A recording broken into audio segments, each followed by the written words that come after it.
If you're looking for intellectual, informed basketball takes, and you want to bring in media that knows what they're talking about, look no further than Fastbreaks.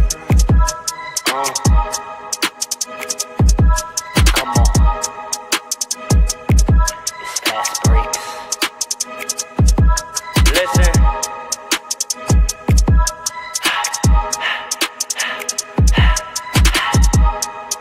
We back with another one.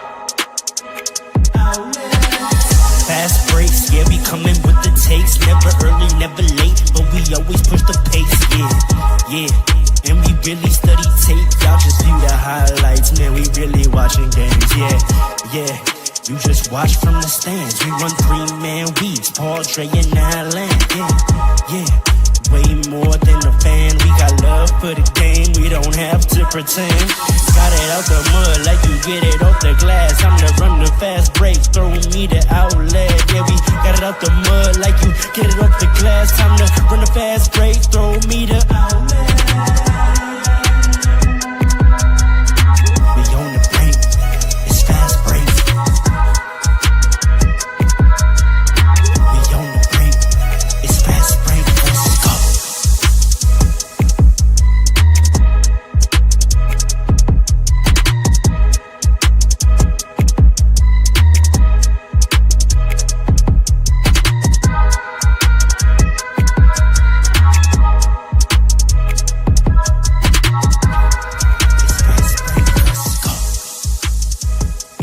yeah. Oh yeah.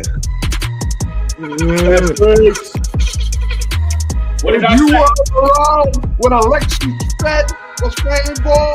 Stay over there. What did I say?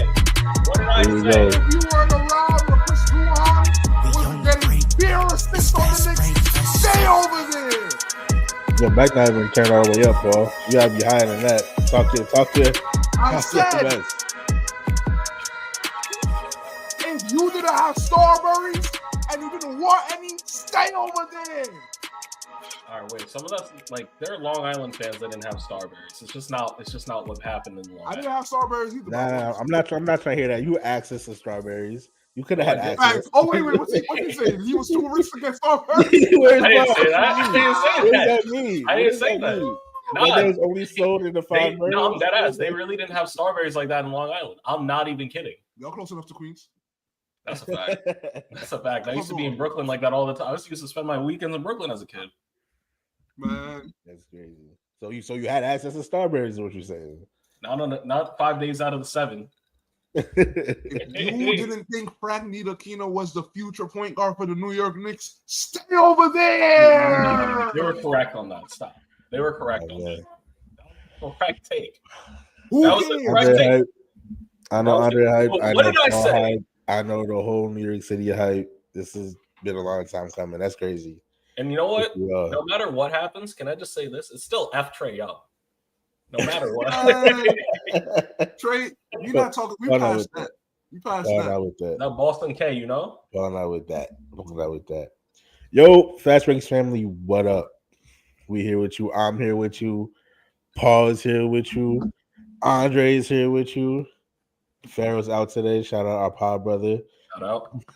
He wants to go be with his real people this week. Oh, that's crazy. Oh no. That's crazy.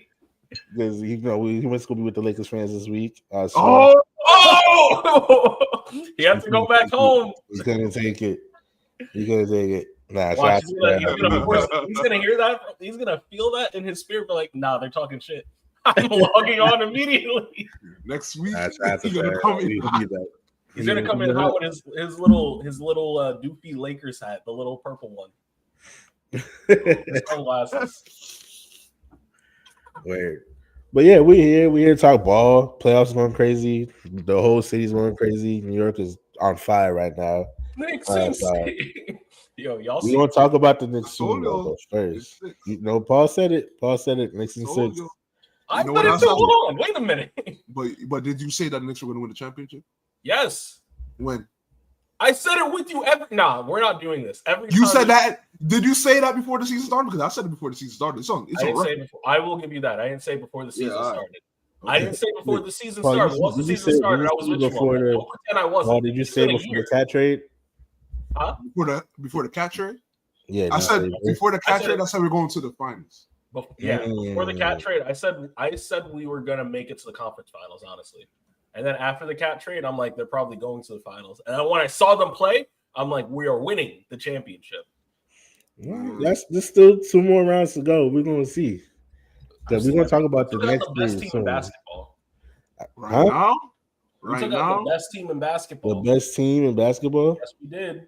They won the chip last year. Paul, you agree with that? I'm not saying if you think they can win or not. I'm saying you think they're playing like the best team in basketball. Play like is not what he said. Right. He said they are the best. Okay. Do you agree with that? I'm conflicted because I always thought they were overrated. That being said, they're tough to beat, man. Yeah, that was tough. They're tough to beat. And I don't want to hear anyone talk about Jason Tatum because we were on the way for that. We were on the way to that anyway. We were winning that game regardless. Jason Tatum started chucking them Trae Young threes, and then he got injured. We were growing the lead. The momentum was ours. It was too late. No, I think I was on the way to winning that anyway. At that point, there's no telling what's going to happen though. But at that point, it was crazy. But that's a good way to get into the first. I do want to say though, I wanted to beat them with Tatum. Yeah, so much. I know you did. So I wanted to beat them with a healthy Tatum. So I didn't like seeing him go down, but I wanted to. But also I want to ask you specifically because that was one of his best games that year. He was having one of his best games. Yeah, he was. Do you respect him a little bit more now? No. He just doesn't like him. That's the thing. No. Here's the thing. Jaylen Brown had an opportunity to show us that he is who you're telling us who he is, and he just didn't. And I'm not even going to give them game 5. I'm not going to because honestly, I saw more from Luke Cornett and Derek White in game 5. They decided to play like Kobe and Shaq, and I've never seen who told them that they could do this? Hold on. We allow them to. See, the media, I told this to you in the group chat, the media acts like the Celtics just control their own destiny. And I didn't tell y'all, I told somebody another group chat, but they act like the Celtics control their own destiny. Like if they play well, if they do X, Y, Z, they're definitely going to win. No, we didn't play well. That's why they won game 5. Correct. We played pretty bad. Mad fouls, just all around. When they got up by 20 each time, it was a lack of focus on the defensive end by the New York Knicks that allowed them to do that. Because remember that overtime game in the last game of the regular season, it was tight the whole way. Yeah, people forget that. And that was peak Tatum in that game. He was doing it in the mid range. That was the Tatum that we saw in game 5, that last regular season game. When this is to Pharaoh's credit, when Brown is not there, Tatum goes to another level because he scores in the areas in which Brown scores and that he wants to score. Correct. He has all the freedom in the world, but when Brown is there, he's just reverting to threes and dunks and layups. Right, and that's the point I was making last week. Alan, you weren't here for this, but I said the scheme of the Celtics is not to play to Jason. I didn't say it like this, but I'm saying like this now. This is what I was getting at. The scheme of the Celtics isn't to play to Jason Tatum's strengths. It's to overcome Jaylen Brown's weaknesses because he cannot shoot. He cannot do. He's not the best decision maker on the perimeter in terms of passing. So what they allow him to do is Jason Tatum stays out there and he gets to go do all the inside buckets. And Jason Tatum looks like a chalk. But when he's not there, we see him do everything, and we don't get that from Jaylen Brown. Yeah, I don't know. I don't know if I agree, but I see what you're saying. Is he frozen? Who, me? Oh, Andre? Yeah, he definitely froze. But I don't necessarily disagree with you, huh? Oh, you good? Andre, You good? What's the last thing y'all heard me say? When he's not there, he does well. I think he completed your take. I think. No. I had one last part of it. So when he's not there, he does well. And I don't know, Paul, how you can say Jason Tatum is not that guy, but Jaylen Brown is. Because when Jason Tatum's not there, I don't see Jaylen Brown's not dropping 50. You know what I'm saying? Like, I'm not seeing that. We don't see a lot of we don't see a lot of Celtics without Jason Tatum. We don't see that. That's true. So but I will say, I saw 2 games. I will say, like to Paul's credit, Like Jason, no, not Jason. Jaylen Brown was playing well in game 6 or whatever. He just was in foul trouble. He was on his way to having one of those type of games. I don't I know. disagree. Everyone, I disagree. Too. He had everyone 7 else was, huh? He had Okay, 7 yes. The turnovers, yes, but that was gonna be my next point. It's I'm not just just talking a about turnover. scoring. I'm talking about just him Oh, scoring. just a scoring perspective? I can Nah, give Because you were saying that he doesn't like, I don't know, whatever. But I think the point is, like, I think he's a great scorer. I just think he's kind of not great at everything else on the offensive end. And Do you think my he's a one good thing, shooter? scorer, not shooter. Okay. That doesn't necessarily mean shooter. He's a good shooter, not a great shooter. He's an okay. Exactly. If you leave him open, he's gonna hit it. I saw him get a lot. I think his best is when he's driving to the basket. Anyway, correct. I think that's when he's at his best. Of course. But even then, when he does that, like he does this thing where he decides to take the worst shot possible, and I don't understand it. Right. He always tries this little. He gets to the paint, and either he's going to try to pump fake you and try to get hit a layup, which is when he's at his best, or for whatever reason he does a turnaround, fadeaway. Fadeaways, yep. That's not his with a game. defender right in his face, and I don't know why he feels the need to do that because he's going to do that like 6 times out of 10.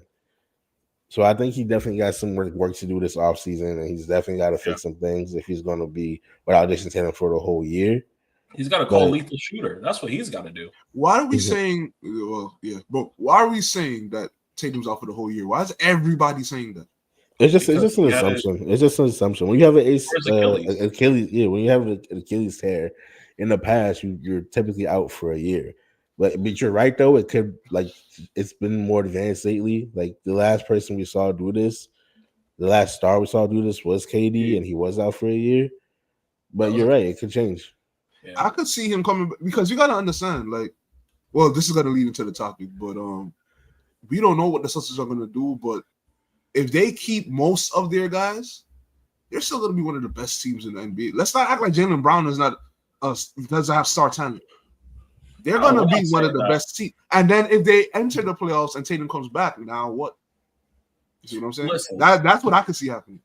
Here's the reality of it, and this is what we have to. So I called them the best team in basketball at the beginning of this. And I said that because it's a mental thing. They're coming off a chip. They're shooting all these threes. They have great defense, and they have 5 two-way guys as starters, 3 more coming off the bench along with shooters. They are a well-equipped team.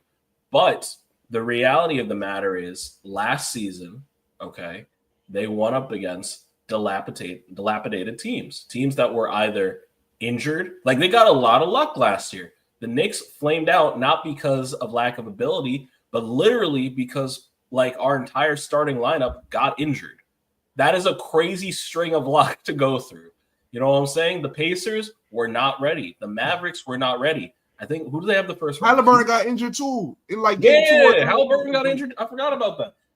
So there's a lot of injuries they have to overcome. We've never seen and this is going to be for the Knicks. The Pacers didn't get a fair shot last year because they had to go against injured teams as well. So the fact that we have non-injured 100% Knicks team out there changes the destiny of a lot of teams in the East that were having it easy.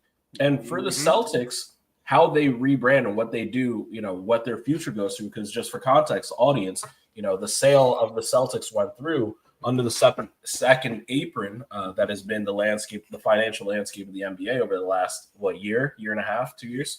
The way it's structured, the current construction of the Celtics roster becomes unaffordable unless a lot of guys and the team as a whole make a lot of sacrifices and guys take a lot less. And I'm talking a lot less. Like they might have to, even if they took, yeah, exactly, $100 million off the table to afford everybody else. So I don't know that they are able to afford this team. And if they're not able to afford this team, I don't know that they get the same production. I mean, sure, Derek White, Jason Tatum, and Jaylen Brown are at the center of this team, but you need a healthy Kristaps Porzingis. Clearly, you need Drew Holiday. Clearly, you need Hauser off the bench. You have all these pieces that you might not be able to. Peyton Pritchard, obviously as well. Maybe he becomes the starting point guard. Drew Holiday, leaves the team or has to leave the team. But you have a lot of decisions to make from the financial standpoint that a lot of teams are struggling with right now. We saw it happen to the Nuggets. It would have happened to the Knicks if Jalen Brunson was a more selfish person. So, what do the Celtics exactly do? So just let me rewind you a little bit, right? So you're talking about how the other teams, like I guess I'm paraphrasing you, but their luck ran out because of the Knicks is 100% healthy, etc. I still don't really like that narrative because now this year I could low-key make this is maybe not as grand of a scale as last year with the Celtics, but I could kind of make the same argument for the Knicks now. And I'm not going to make the argument against the Knicks. Like I said, I don't like the injury thing because at this point, like we could go back years and years and every year and find people who are injured, right? Because that's that level of last year's Celtics, though. That's fine. That was different. Maybe not every year to this level, but you can go back enough, you will find enough teams that had that kind of luck. Oh no, absolutely. Draymond himself said that about the Warriors. Yeah, I was gonna say. You said what? Draymond himself said that about his first trip against the Cavs. When they got eliminated, he said no Kyrie, no K-Love. So he said he gotta respect it. Exactly, but that's kind of like my point. Like it's just like it is what it is. I can't keep discrediting chips over that because it happens every year. At some point, it's going to be like only like 5 chips count now because like no. Yes. No. I'll discredit a chip. I'm not gonna say chips don't count because the only chip in my mind that has an asterisk right next to it is the bubble chip. Aside from that, get it out of here, man.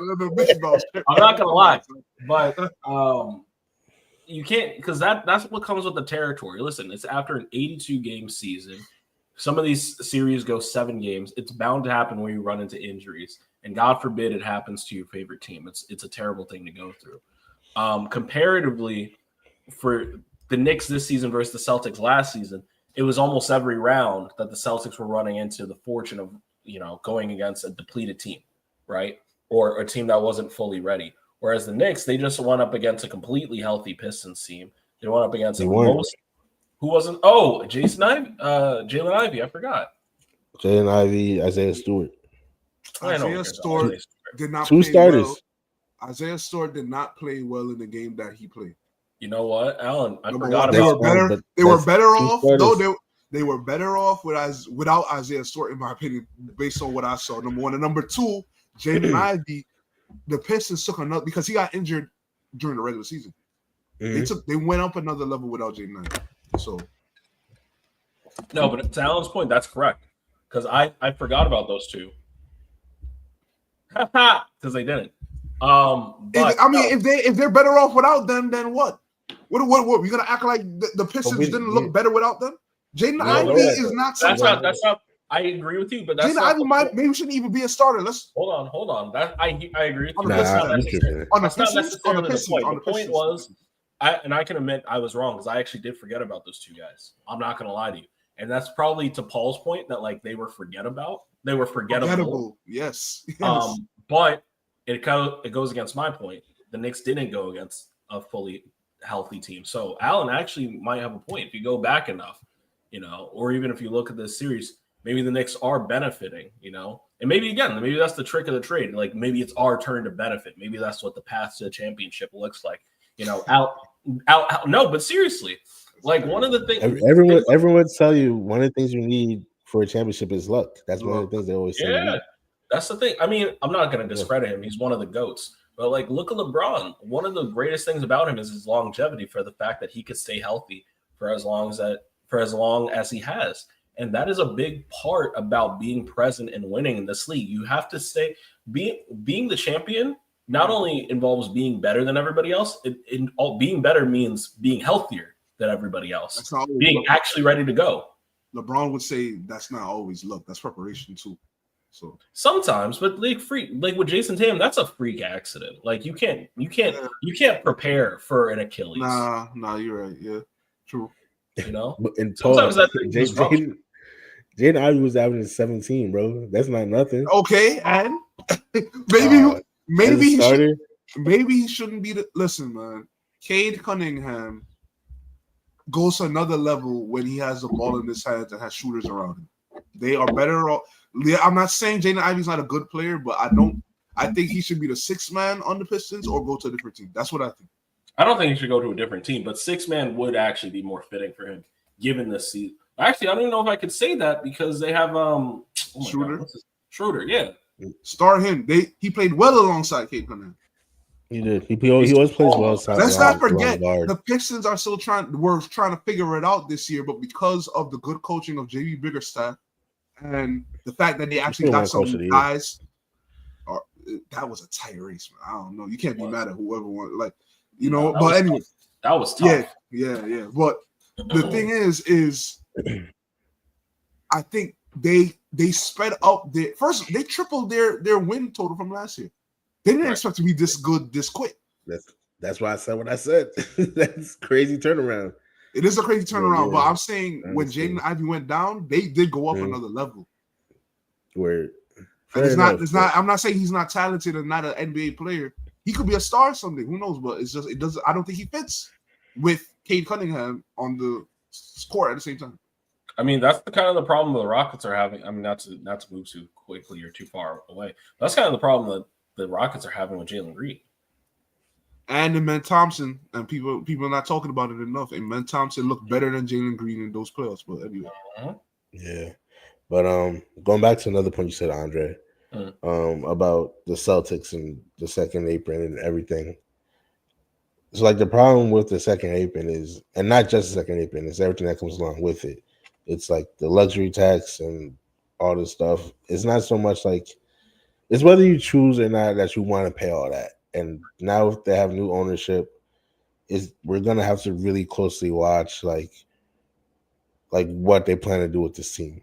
They just came off a championship. They came off of another run where they look like one of the best teams in the league and lost in the second round. And now the question becomes to me, like, do you want to keep this championship window open? How do you do that? Or like, do you want to maybe save some money and like just own a team? And that's gonna be the biggest question to me, because all the reports keep saying that like they don't want to pay this crazy bill of like the salary because the Celtics are the most expensive team in the league. Yeah, you know what I mean. So like, I'm very curious to see what's about to happen. I wouldn't be surprised if after this, like after how Jason, not that he flamed out, but if they end up keeping everybody and just trying to get rid of Jaylen Brown. I'm not even kidding. Like that would be incredible. But I wouldn't be surprised if they start making phone calls and be like, we think we can win with Jason Tatum, all of our guys, and like a cheaper, younger guy, like a Jalen Ivey or a Jalen Green. You know what I'm saying? Go give Jaylen Brown his own team. Obviously, these guys can't cook together at the same time. So let's go get a younger, cheaper guy and build around those two. But they can. They want a chip. That's my thing. Like I understand. I'm talking about if I am a cheap owner, right? This is exactly what happens to the Thunder. If I'm a cheap owner and we got KD, we got Russ, we got it. We don't need Harden. We can give him his own team. Let's send him to Houston. I wouldn't be surprised if the new Celtics ownership did the same thing to Jaylen Brown. They're not going to get rid of Jason Tatum, especially not right now. But I see what you're saying, but I disagree because Jaylen Brown is more important to the Celtics than James Harden at that time was to the Thunder. He was the sixth man. Right? They had Westbrook and KD. Right. Plus Harden. Right. It's Tatum and then a bunch of solid players. I think their team is more well-rounded than that Thunder team was. But 100%. To a degree. I'm going to say to a degree only because it's well-rounded in the context of how we think about basketball right now. But that Thunder team, for how basketball was played at the time, was one of the best teams that you could have in the league. So you got to keep that. I guess. But I'm talking about like just like talent wise, like ability to score and get their own shot. They got multiple guys that could do that on the starting line. Yeah. Right. So I don't see them trading Jaylen Brown more than I see like the more replaceable guys are probably like the especially after how he looks in the playoffs, Drew Holiday. I don't know if that's true. Believe it or not, offensively, sure, but not defensively.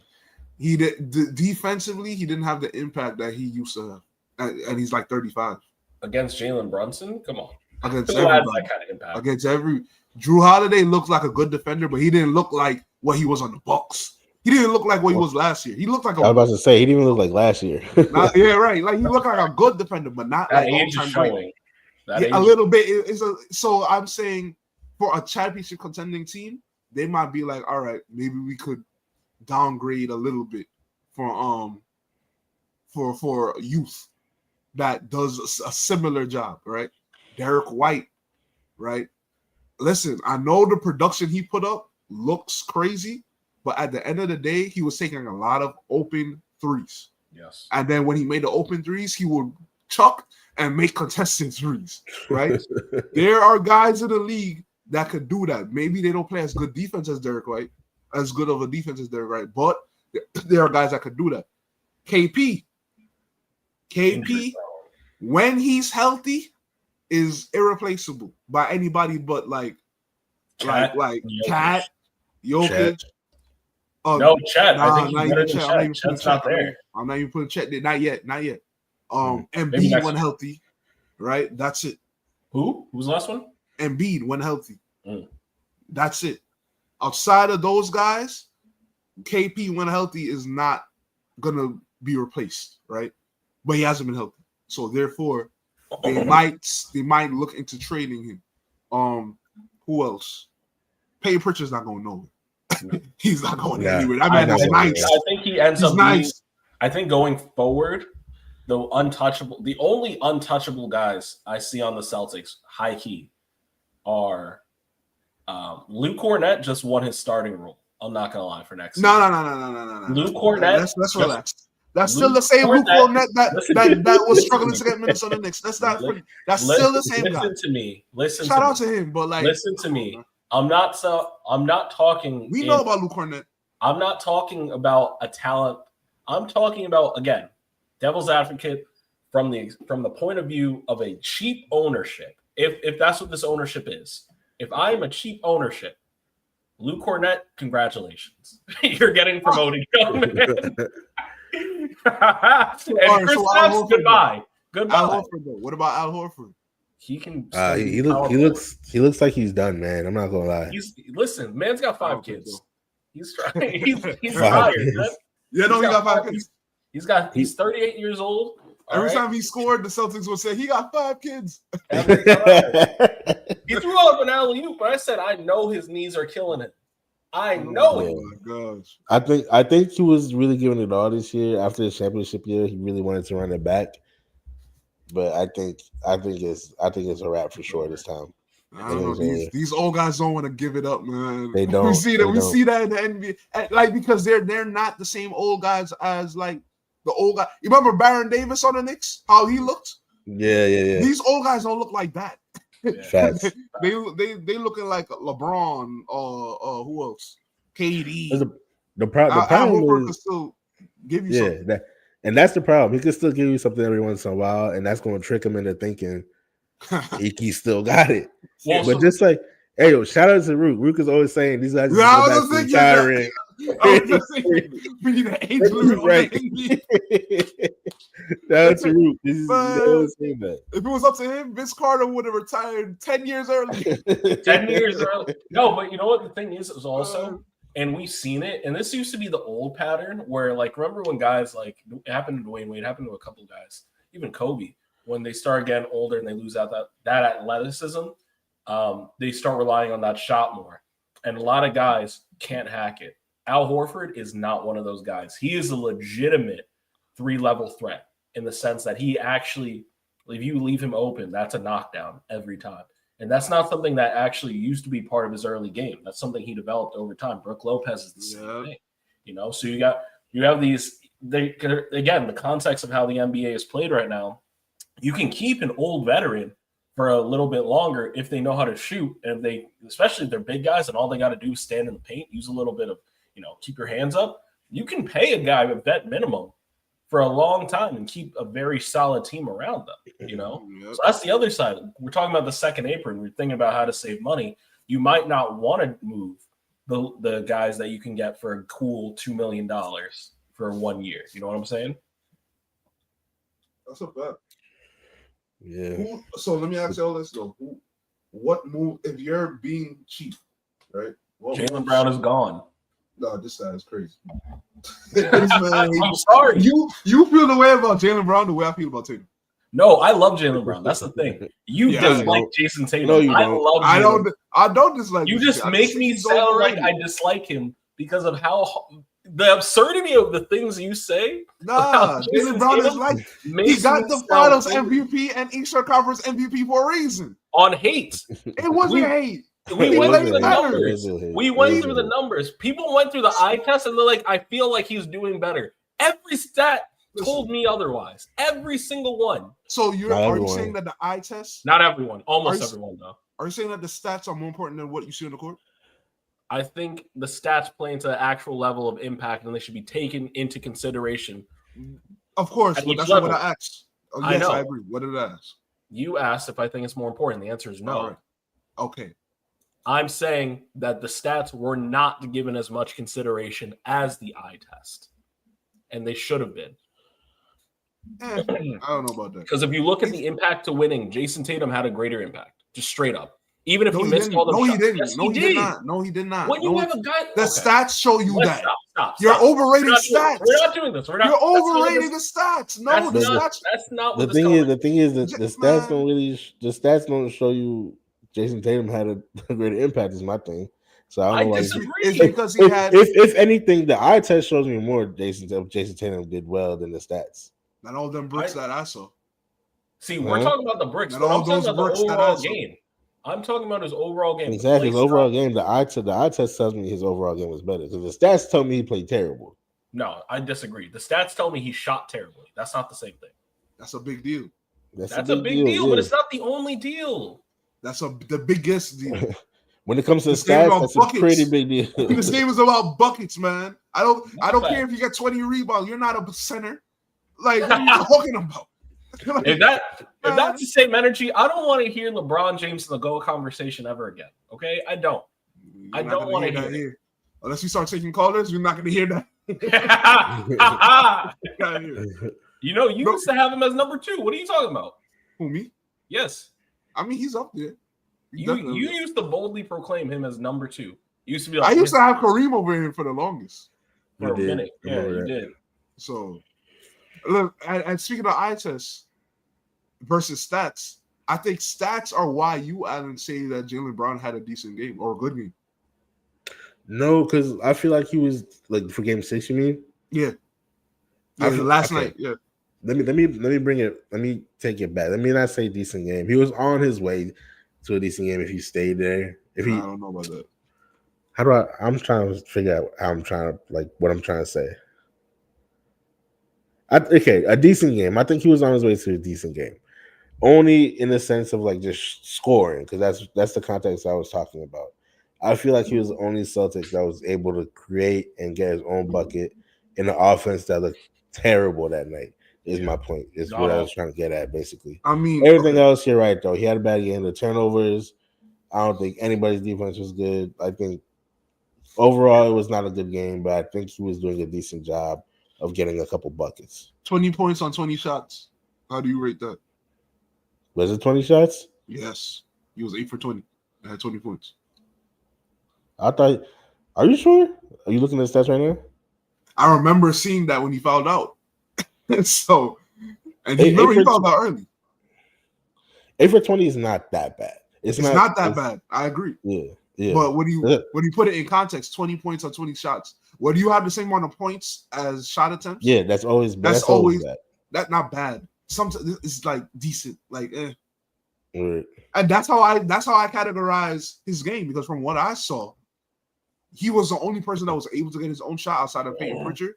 But at the same time, I don't think he was doing a great job at it, especially on his way to finding out. I don't think he was doing a great job at it. Like, honestly, I think, listen, you're the guy. The way I talk about Brown, I got to hold him accountable. Like, if I believe you're going to be the guy, you can't be playing like Tatum in game 1 and 2. Come on, son. Word. All right. I think we did it for the Celtics talk. Get better, Tatum. We want to see you. We want to see you back next year. No, that's a fact. I definitely want to see him back. He had an incredible season this year too. I was looking forward to his playoff run. It didn't turn out how he wanted, but I was looking forward to see what he did after, the whole Olympics thing and the whole his whole finals performance last year. I thought he was going to really go crazy this whole playoffs, but I hope he comes back even better. Let's see, man. I think he's still going to be all NBA first team. That's a fact. At least he gets something out the season. And I want to talk about this Tatum face of the NBA conversation because I don't think not this episode, but yeah. I think it's a wrap. I think it's all right. It's all right. Yeah, it's all right. It's a wrap for that. It's over. Tatum face of the league conversation because he's injured. No, because he got injured like 2 games before his team got eliminated. That's a fact. He played most of the playoffs. Yeah. Wait, so why are we saying it's done? Because he didn't look good. He showed us why. This is not 1 year. This is what I'm trying to say. Like, he didn't play well last year. That's why he got. This is why he didn't get a single MVP award, and they got 2 that he could have gotten. I'm telling you. You looking at his LeBron-like stats. Oh my gosh, 20 points, 8 rebounds, 7 assists. Man, look at the game, man. Listen, so if it's I'm looking at the marketing, and they're teasing up Luka versus Tatum for the future. That's what's going on right now. All right. So I don't think they are. I don't see that. Really? Because I just saw a Nike commercial, and the only 2 NBA players that were in it were Luka Doncic in his purple Lakers jersey and Jason Tatum in his green Celtics jersey. They have a number of Nike. Everyone's signed to Nike. They have a number of players that are in the playoffs that are likable that they could have done that with. None of them are face of the league worthy. I don't know. Who's Jalen Brunson signed to? I don't think it's Nike. Let me see. Is it Nike? Hey, I feel like it's Nike. Who's in? And is who? Adidas. With Adidas. Adidas, yeah, that's what I thought. He had mad commercials last year. Yeah, exactly. So it's like, those 2 are signed to Nike. Those are the only 2 big prominent ones signed to Nike. And I could see right now and getting more commercials as the playoffs go along. He has been. I see him mad commercials these days. Mm-hmm. He's in the conference finals for the 2nd year in a row. Jalen Brunson is signed to Nike. I didn't read the comment. He's right. We gotta move on. I'm sorry, but can I just say this? Jalen Brunson is signed to Nike. Oh, he is. Mm-hmm. And I see. We saw out of the playoffs, and he's going to the finals. That AT&T Villanova commercial is OD. They play that too much. I'm a fan, man. But there's been a rotation of commercials that they playing too much. We gotta talk about that NBA. Can we take like a survey or something? Because if I hear that AT&T commercial one more time, if I hear Chuck GBT one more time, there's too much, man. He does it. The face he makes in the end too, don't let it be. Don't let it be a Knicks Timberwolves finals because that's the only commercial they're gonna play. You're gonna see the same 2 commercials. I want them to bring back the Ant Sprite commercial because he's truly like no matter what he's really a nigga from the A, and I love that about him, and that doesn't change. Yeah, that's his whole personality. But let's move on to the next series for the Knicks. Are y'all confident? Are you going to pass Indiana? Yes.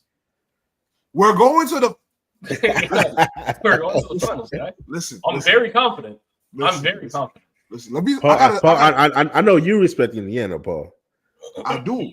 Okay. But the thing is, you want to hear how much I believe the Knicks. You said what? You want to hear how much I respect Indiana? I don't know if I want to hear, but go ahead. Knicks in 4. Yeah. Goodbye. You're That's- bugged out. What did Jalen Brunson do in Boston? No, he did this. No, in Boston. When he was looking Boston. up in Boston when he was looking up the camera. Oh. See you later. That's what I'm doing to the Pacers. Indiana K What were next. you gonna say, Paul? Let me say this, right? I gotta talk to the Knicks fans out here, man, for a second. Get that Knicks PTSD out of your heart, man. Get that Knicks. I hear so the most negative. I'm sorry, I gotta do it.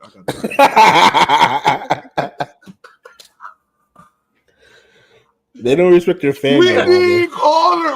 Pharaoh, if you're watching, we gotta have call-ins, man. Ah. Crazy. This guy was a Nets fan. That's a fact. I was a Knicks fan for longer than I was a Nets fan. We don't know that. Yes, we do. We can't Documented on this podcast. What are you talking about? It's not. Yes, it is. Oh my god. All those tapes are deleted. We don't know. That's not true. That's not true. We have all the clips on YouTube. Let Paul talk to his Nick brothers. Listen, man. So you're not my Nick brothers? This is crazy. Oh man. This is what I say.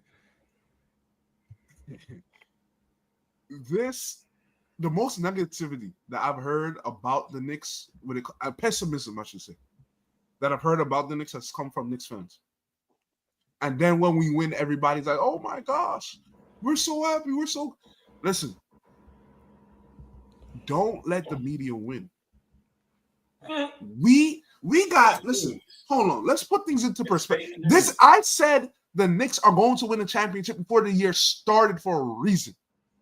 We got Jalen Brunson been one of the best players in the NBA, top 10, maybe top 5, honestly. Top 5 for real. For the past 3 years now, while on for our New York Knicks, we got Josh Hart, one of the best glue guys, the modern day Draymond, but he needs to shoot the 3 more than Draymond usually does, right? Which is a criticism I got of Draymond too. Well, actually, Josh Hart has been shooting the 3, especially the last 2 now. years. Yes. Oh yeah.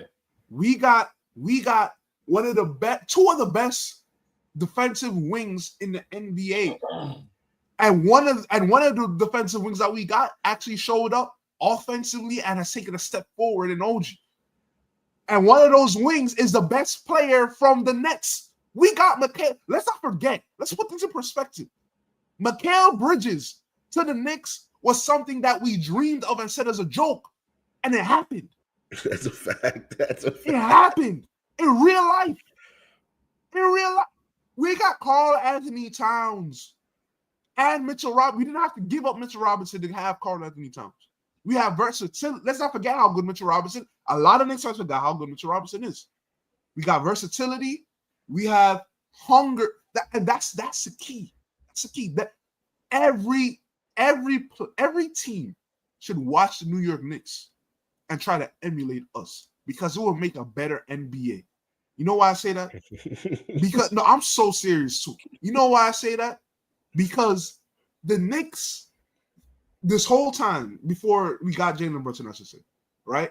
They fought and made the playoffs off of grit and defense and playing hard and fundamentals and just having just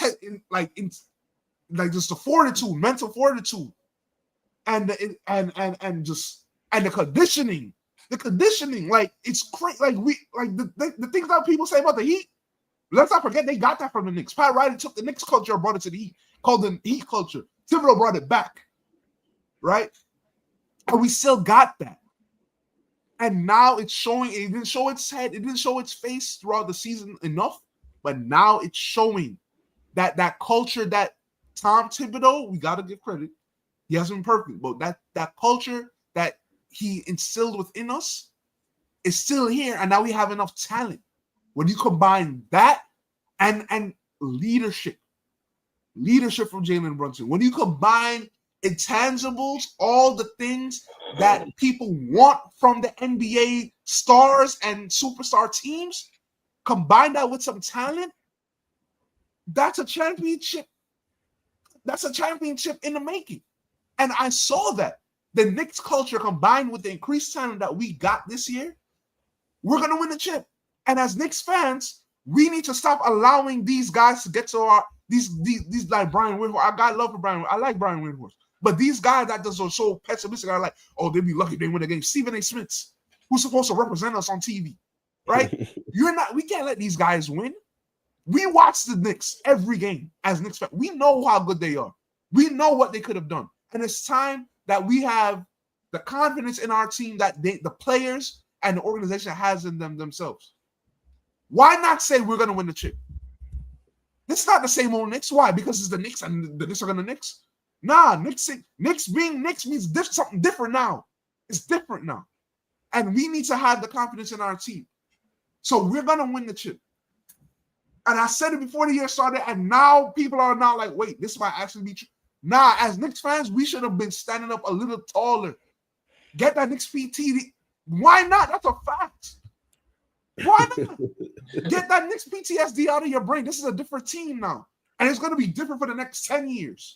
That's a fact. Whether we win the chip every year, I'm not saying we're going to win the chip every year, but we're going to be different. Got me hyped. Wait, I'm saying. Paul, because this is an man. important conversation. Has Jalen Brunson started a dynasty? Let's win Stop. Let's win the chip first. We're not going there. We gotta win. You're letting your intrusive thoughts win. I got that is crazy. We're gonna ignore that question. I got the same thoughts, but you can't say that out loud. Stop. Oh, you got the same thought. All right, Can't that's say all that I out want to loud. Can't say that out loud yet. Let me ask y'all a basketball question. No. No, it's always a Nets fan over here, but I'm not gonna lie. You got me hyped. That's what you just got me hyped. They I'm need ready to to send run the through a Nets wall back to from New Paul. Jersey, man. Huh? They need to send the Nets back to New Please, Jersey. bro. Please. We got the Liberty and Barclays. We good. we don't need that. I'll never forgive Jay-Z for this, man. Never. But let me ask y'all a basketball question. What do y'all think? What do y'all think is the keys to beating the Pacers? Because that's a very good Pacers team over there. Just show up, tie your shoes. Oh my basketball. Board the team bus. Arrive at the arena. Make sure there's enough gas to get to Indiana. All right. Show up and be who you are. That's it. Those are my keys to success. Start the bus. Are you Start trolling? the bus. You're in for an awakening. You're in for an awakening, Andre. Am I? Yeah, the Pacers are a very good team, man. Okay. I'm not saying they're gonna. That's disrespect, but low key, I can see him taking one game. All right, fair enough. If that's what you really believe, fair enough. But tell me, why do you think the Knicks are so much better than Indiana? Then I'll tell you exactly why. We are far more talented overall, and quite frankly, we have no one. They don't have anyone defensively. When you have five WMDs, okay, because that's what we have in our starting lineup on the offensive line. They don't have enough guys to lock up everybody. You got to hope to God that OG has a bad game or Mikhail has a bad game. I agree. That's where I was going. You know what I'm saying? Because Jalen Brunson, he's not going to have more than one, maybe, bad game. He's just not. And even if he has a bad game, it's only going to last 3 quarters. The second he even thinks about the fourth quarter, it's a wrap. So you've got to hope to, like, the Pacers are a good team, but they're not a defensive juggernaut. All right? And honestly, the fact that they're going to have Miles Turner, who's their best, who's their rim protector, they have to make a decision. Either you're going to have Pascal Siakam at the perimeter guarding Cat, or you're going to have Miles Turner away from the rim to guard Cat. And in both those circumstances, we just saw the Knicks go 11 games essentially exploiting teams who did that, right? Because how much it opens up for them. And you could see in the first couple games, the Knicks were scoring almost primarily in the paint because they couldn't guard the paint because the Celtics and the Detroit Pistons could not guard the paint like that. Thank God for Luke Cornett in Game 5 because otherwise the Knicks would have run away with it in the paint. So unless you have a way to figure out how to guard Karl Anthony Towns, which the Pacers do not have, I don't see the Knicks. I don't see the Pacers getting more than one game, and that one game is accounting for everything going wrong on the Knicks side. Okay, I'll say this, all right? Number one, the Pacers are a very good team. They are. They're not. They're not. It's not luck that they're in the conference finals. No, it's Next year they could be in the conference finals too. They are good. I'm telling you, they're good. Andre, don't sleep. Right? I'm not sleeping. I'm not going to ignore the fact they got very lucky. I don't know. I mean, a little bit, I guess, because Darius Garland. Damian Lillard being out is big. That probably helped. That probably helped the Bucks. So let's talk about it. We got to talk about the Bucks. Why did I help the Bucks? He's that's bad. Topic for a different day. But he's so bad defensively. Like, anyway. But he gives you 30 points a game, which they needed. He don't give you 30 points as often as he used to. That's a factor. I'm telling you. But okay, listen. Number one, right? That being said, I believe in the Knicks more. I'm not going to say 5. Definitely not a sweep. They're talented enough to sweep them, but they're not going to sweep them because the Knicks didn't develop a killer instinct yet. That's something I'm concerned about. That's a fact. That's actually a big fact. That's something we've seen throughout the year. Like they'll play down to bad teams and play up to good quarters off. And the NBA loves it because every game for the past 3 years is a close game. Almost every game with the Knicks. It's close. Like, it's crazy. Like, anyway, regardless, we still win the chip. But I'll say Knicks in 6. Pace are gonna bring it to 6. There's gonna be one game they're gonna be on fire, and then there's gonna be one game that the Knicks just slack up and give up. Like, you know what I mean? Like, we can't sweep a team because we get too comfortable. That's what happened in Game 5. We got comfortable. Now, here's the key. All right, this is how we beat the Pacers, right? I sent this a group chat that I'm in, right? I got 4 keys. I'm gonna make it quick because I don't want to hog the mic. 3 keys, actually. 3 keys to beating the Pacers. Key 1. Jalen Brunson needs to play the most unselfish basketball he's ever played on the Knicks. Key 2. Let me elaborate a little bit. Come on, man. Listen. So this is why I say that, right? I'm not saying Jalen Brunson is selfish, but sometimes he tries to put the team on his back too much, and I'm tired of seeing it because it not complicates the game. It does complicate the game, but it makes games harder than they should be, and sometimes closer than they should be. Right? What are you trying to talk about Embiid for? Get out of here. Like, anyway, yeah, he needs to be unselfish. Right? The most unselfish he's been. He's not a selfish player. I'm just saying he needs to take it to another level. The selflessness needs to go to another level. This is why. Right? Second point, to Andre's credit. This is the series that OG Anunoby and Mikal Bridges win for us. A lot of Knicks fans are going to say, what about Cat? We need Cat. Cat needs to show up. He hasn't shown up enough. I'm trying to win a chip. I don't care about how much money Cat is making. I want to win a chip. And winning a chip is about exploiting mismatches on the offensive end, at least, right? This is what the Celtics do to a team better than the Knicks.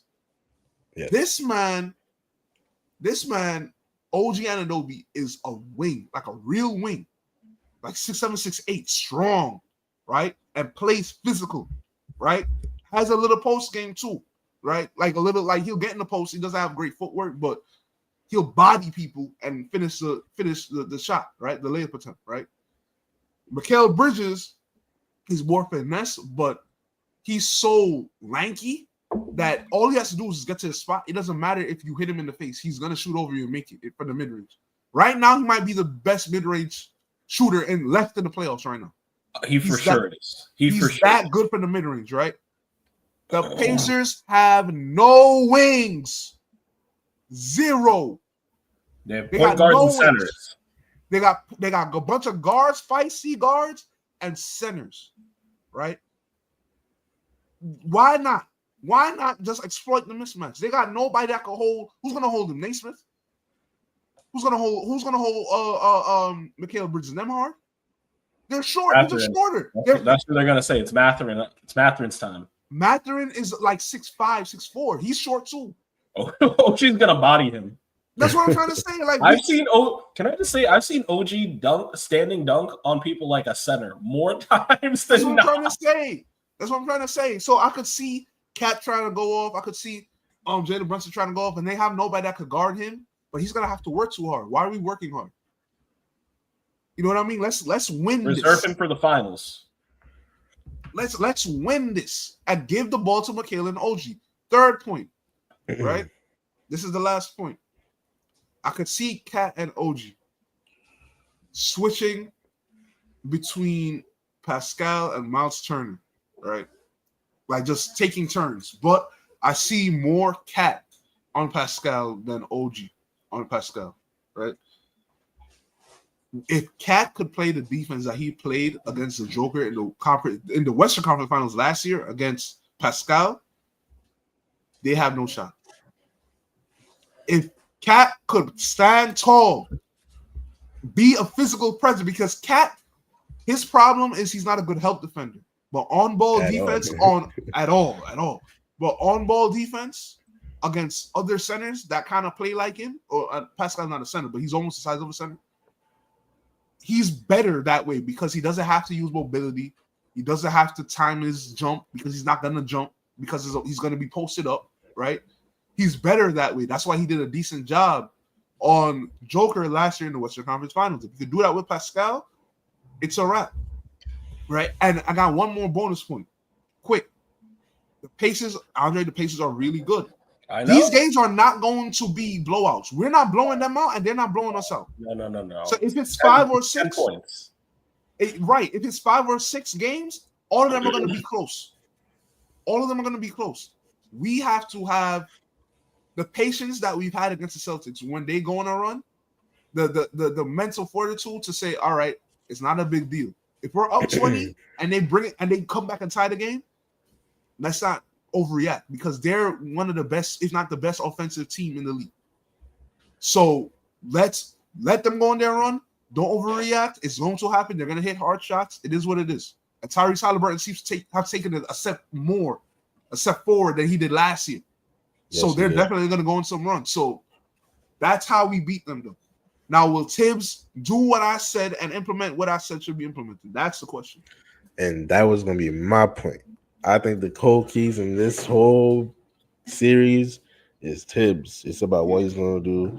Because I think we had a great idea about, focusing on the wings because that's exactly what Pacers' weakness is. But my thing is, I don't think Tibbs is going to do that. The only person he runs plays for is Cat and Brunson. If he runs plays. If he runs plays. If he runs a play. He might not run a play for them, but he might just like we saw him at a couple of times just say, Mikal, you got it. Give him the green light. And we see what happens. I was about to, but it's very few and far between because I feel like Mikal Bridges has not been used sufficiently this whole year. I feel like he could have used Mikal Bridges way more than he did this year, especially coming from the Nets. Yeah, coming from the Nets, I know what he's really capable of. I feel like he was not used to the best of his abilities this year with Tibbs, and that's all because of Tibbs. If you use them how the Suns used them, because remember he was the third option on that team, so he'd be great. I think he is used the way the Suns use him though. He's the third option. Yeah, but he doesn't run any plays. He's the third option by default. He'll get the ball to catch and shoot, but there's no plays run for him. There's no plays run for him where he can go to the basket and get his little rhythm going. He just kind of catches the ball and shoots a lot of the times. The playoffs has been a little bit different so far. So we'll see how that goes. Option or is OG the third option? Because they kind of switch on and off. I'd say in the regular season, OG kind of was trying to claim his position as third option, but he hasn't been getting it done enough. On creating his own offense, which I'm not surprised by. And I'm happy it's happening because he needs to be humbled a little bit. Because he got a little ego. I appreciate him, but he got a little ego. Yeah, I'm telling you. Mikal in the third quarters is when he gets his rhythm. You could say that's a little late. It's only one ball. It's only one ball, but it's only one ball. That's very late. That's very late. It's only one ball. You're right. You got to sacrifice to win chips. That's true. So another thing that you said that I also think would be a great thing if the Knicks did. But here's the thing. I think Tibbs is gonna. Well, y'all tell me because y'all watch it a little bit more. The Knicks like to do a lot of switches, right? No, they don't do a lot of switch defense. They do it now because we have switch defense.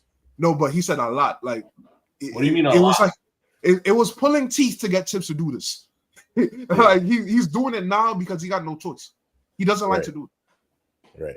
Okay, if he doesn't like to do it, then that kind of works in their favor against the Pacers. Because the Pacers love when teams switch. That's when they get all their stuff off. Alan, you sound like a real analyst. That was like a real analytical take. Yo, why you act Fast surprised, break. man? That's a fast break. I'm not surprised. I'm just marveling in the fact that we have spokespersons and media personalities that are not doing half the work that my guy Alan Lewis just did in that one sentence. Keep going, King. I mean, there's a lot of people doing this work. You gotta know where to look from. But look here. Look at Fast Breaks. That's a fact. Look at Fast Breaks. And just watch the games. That's really all it is. That's a fact. These guys are watching. Gilbert Arenas told on TNT. He said they don't be watching games. Yeah, they don't. You could tell who really watches games and stuff. And like, as I watch more games, like I get better at like seeing stuff. It's about knowing how to watch the game. You know what I mean, it's really a skill learning how to watch basketball in a certain way. And the more you watch, the better you get at it. But like the Pacers really love when teams like switch against them. And I feel like that is going to be really hurtful to Cat specifically because it's like you said, Paul, it's a team against guards. So if they get the right switch, it's straight to the basket, straight to the Baja. And that's how Pacers really get their shit out. They play really fast. They always go into the basket. And even when they play slow, it's mad motion in their offense. It's mad movement. And teams are always switching and get caught lacking on defense. And that's how they kill their prey. And that's why it's going to be a really hard matchup for the Knicks. Mm-hmm. Because once you switch and you doing all this other stuff and you have a defense liability like someone like Cat, and I'm not even going to say Brunson because Brunson plays hard on defense. I like how Brunson plays defense. He'll draw a charge too. Short. Yeah, he tries to draw a charge. So I'm not even going to include him into that. But because it's just his size, it makes him not a liability. It makes him like a little bit of a weakness on the court. That could lead to a very tough Pacers matchup. So I'm interested to see what Tibbs is going to do. I think we got to watch out for Tyrese Halliburton, like you said, Paul, because he took it up a level. There's multiple games this playoff where he's having like double-digit assists and no turnovers. Yeah. And if you're doing that, man, in the playoffs, he's becoming clutch. That's a really good point. He's becoming clutch. Yeah. So the games are close. Like obviously, you have Jalen Brunson. Obviously, he's probably the clutch player. He won the award, so he's the clutch player in the NBA. That's a fact. But like, if the other team, if they got someone on the other team that's clutch too, that minimizes like what kind of mistakes you can make. Because if they're not turning the ball over and they can rebound just as well as y'all, and their offense is just as potent as y'all, that really minimizes the mistakes you can make. So it's gonna be a really tough series, man. This is what I say though, right? Tom Thibodeau showed a willingness to do the things he doesn't want to do against the Celtics. Right? I'll say when we played the Heat 2 years ago, right? This man, Tom Thibodeau, got scared. And it's obvious, clear as day. I know that sounds crazy, but I don't care. It's the truth. This guy got scared. He saw what Jimmy Butler did to a Giannis list or a injured Giannis Bucks and said, "Oh, I'm not letting him drop 35 on my team." And that's what he did. And before Jimmy Butler could have a good game, he was double teaming. Game one, double teaming him. We gave the Heat the strength to even get to the finals that year because he double teamed Jimmy Butler, left wide open shots in the playoffs for capable shooters, and they hit all their open shots. And that's how the games where we didn't double team, or the games where we didn't double team, we won. Even with Julius Randle breaking up the place, right? We still won. If this man Tom Thibodeau does what he did against the Celtics and does the things he doesn't necessarily want to do, right? Because I think you have to live with the switching because you cannot play drop coverage, right? You could hard hedge. That's one thing I'll say. Against the Pacers, you could hard hedge because they don't have wings, right? Like the guys that we're going to be hard hedging are going to be guards, and then they're going to pass it off to a big, right? Who's not going to be able to create off the dribble and drive as fast. We could recover better, and we could do that. But we're going to have to live with some switching as well, right? I think we need to do that as well as hard hedge, and we'll be all right. Like there's a formula that we know exists to beat this team. Right. Tibbs just needs to implement it. That's all. That's all. And he did it against the Celtics. I'm proud of him. I'm very happy. So, listen, I said when the playoffs started, Tibbs is going to be the reason we either win the chip or lose the chip. It's going to be on Tibbs. That's a fact. We don't gotta worry about Julius anymore. Not being able to play. Forgetting Forgetting how to score the basketball and turn the ball and look like a Tasmanian devil in the paint. He's playing well on the other side, though. Yeah, because he's playing with less pressure. He couldn't handle New York. But yeah, that's another big thing too. I like that point you made, the drop coverage, because I think if y'all do drop coverage, that's all right. The pace is gonna eat in that. Nemhard alone is gonna have like 30. Exactly. And Halliburton loves some drop coverage. Yeah. Oh, and that opens it up for the shooters too. They got great shooters. It's gonna open it up.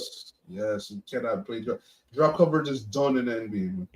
Yeah, it's a fact. There's too many good shooters now. Yeah. But yeah, so that's the keys for y'all to beat them. Let's see if Tibbs does it. And if not, I'm happy with the Pacers going to the final because I like watching them play too. But But I don't think they're gonna win the chip though. Nah, they won't. I don't think they will win the chip. The Knicks, if we get to the finals, when we get to we win the chip. We're a better matchup. We're a better matchup for all three teams. I'll say that the Pacers could give the Thunder a run for their money, but we're a better matchup for the Timberwolves and the Nuggets. What about the Thunder? I think the Pacers could do as good of a job against the Thunder as the Knicks could, based on. No, I'm saying for the Knicks. Do you think the Knicks could beat the Thunder? We could, but I don't even know how that would look. You know what I mean? I don't. All right, so Cat's gonna see. I could see Hartenstein giving Cat trouble, right? I could see OG. I could see that's gonna be a tough matchup because that's a very tough series. Yeah, because they have the size to defend Jalen Brunson or make it hard for Jalen Brunson to score. I should say because nobody can guard him. They have guys that could give Cat trouble, and Cat sometimes plays outside in instead of inside out. Even when he gets into the paint, sometimes he fades away, and he might or might not make it. But I could see Hartenstein giving Cat trouble. OG Mikhail doesn't get the ball enough to even make an impact until the third quarter. Like I said, OG I want him to be a catch and shoot inside finisher guy. I don't want him creating offense. That was nice in the regular season. You're not ready yet. Not ready. That's crazy. He needs to understand that. I don't want him his ego. He's been very humble in his play. and how many times he's gotten the ball throughout the playoffs. I need that to continue. Oh, no chemistry issues. The bench of the Thunder is a problem, but at the same time, they haven't been great in the playoffs. Yeah, they're still young. They're still young. That's the problem, right? So the Thunder versus the Knicks is going to be would be interesting. That the schemes, the matchups is something that would be talked about a lot on TV by those that choose to talk about it. So, interesting way to phrase that. But while we're here, let's talk about Game 7. Let's get it. Another Game 7. What they say, the best 2 words in all sports? That's a fact. I'm not going to lie to you. I'm going to start off by saying I have no idea what's going to happen tonight. Tomorrow. Oh, I thought it was tonight. Who's playing? Is anyone playing tonight? Nah. No, this is WNBA games tonight. Yeah. Wow. We get it deep in the playoffs. The Knicks are deep in the playoffs, man. We're not getting deep. This is deep. It's gonna be one game every other day. Pause on the play. Or a day. You know what that means for fast breaks, though, right? What? Yeah. We are gonna stream tonight. I'm not around tonight. Oh my god! All right, and Pharaoh's not here either, so we can't stream. We have substitutions. You know how to stream. You got the Twitch account and stuff. Pharaoh got everything set up on his. You're right. Actually, we can figure it out. But anyway, yeah, Game 7 thoughts. What y'all think is going to happen? Who's going to win? Who y'all want to win? I am not betting against the Joker. Here's what I'll tell you. What we see. Wait, time out real quick before we go. Where's the MVP? Are they waiting until Facts. the series is done? Where's the MVP, NBA? What's going on? That's actually what's It's happening. alright. They think they're low. They think they're low. Whoever They're gonna, wins- they're here's what's gonna happening. manipulate the votes. Whoever, Based on what happens in the series. no, it's a fact. Whoever wins tonight, they're gonna hand them the MVP trophy right after. Man, I'm telling you.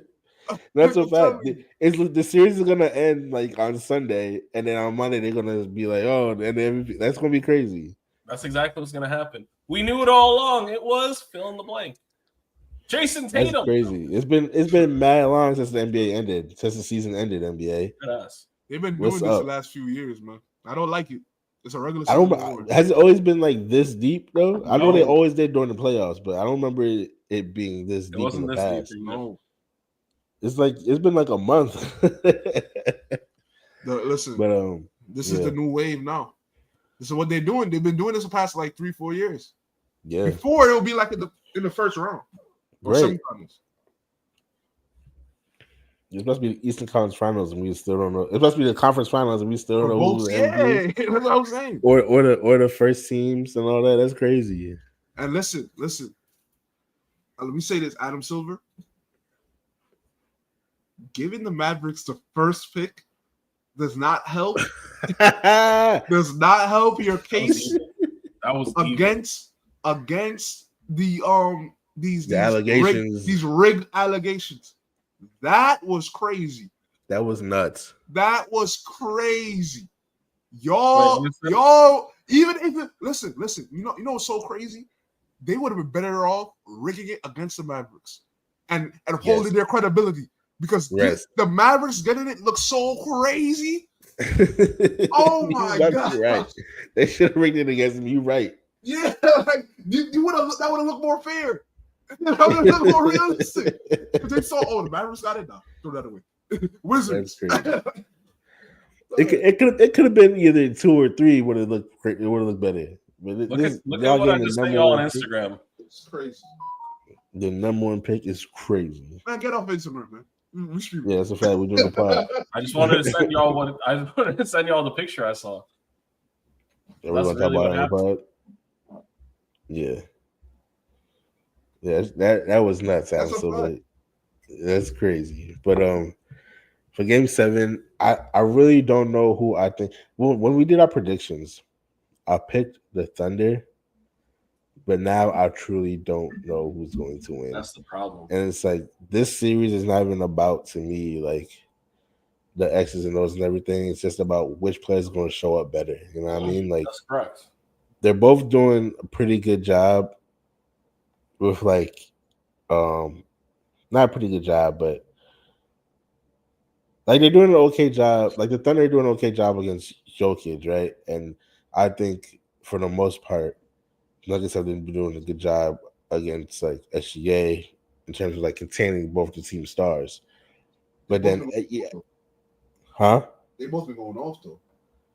But they haven't been going off crazy. Like, you know what I mean? Like, I haven't seen like Jokic have like a 40-point. Oh, that's not. Did he have a 40-point game this series? I think so. Am I tripping? He did. Yeah, I'm pretty sure he did. they've both been going off. He's been SGA been like 35, 33.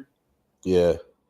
So that's what I'm trying to say is I've seen like coverages where those guys are being defended well, like when they do the double against Jokic and they get getting turnovers off Jokic. You know what I mean? They're doing a pretty good job at some for stretches against Jokic.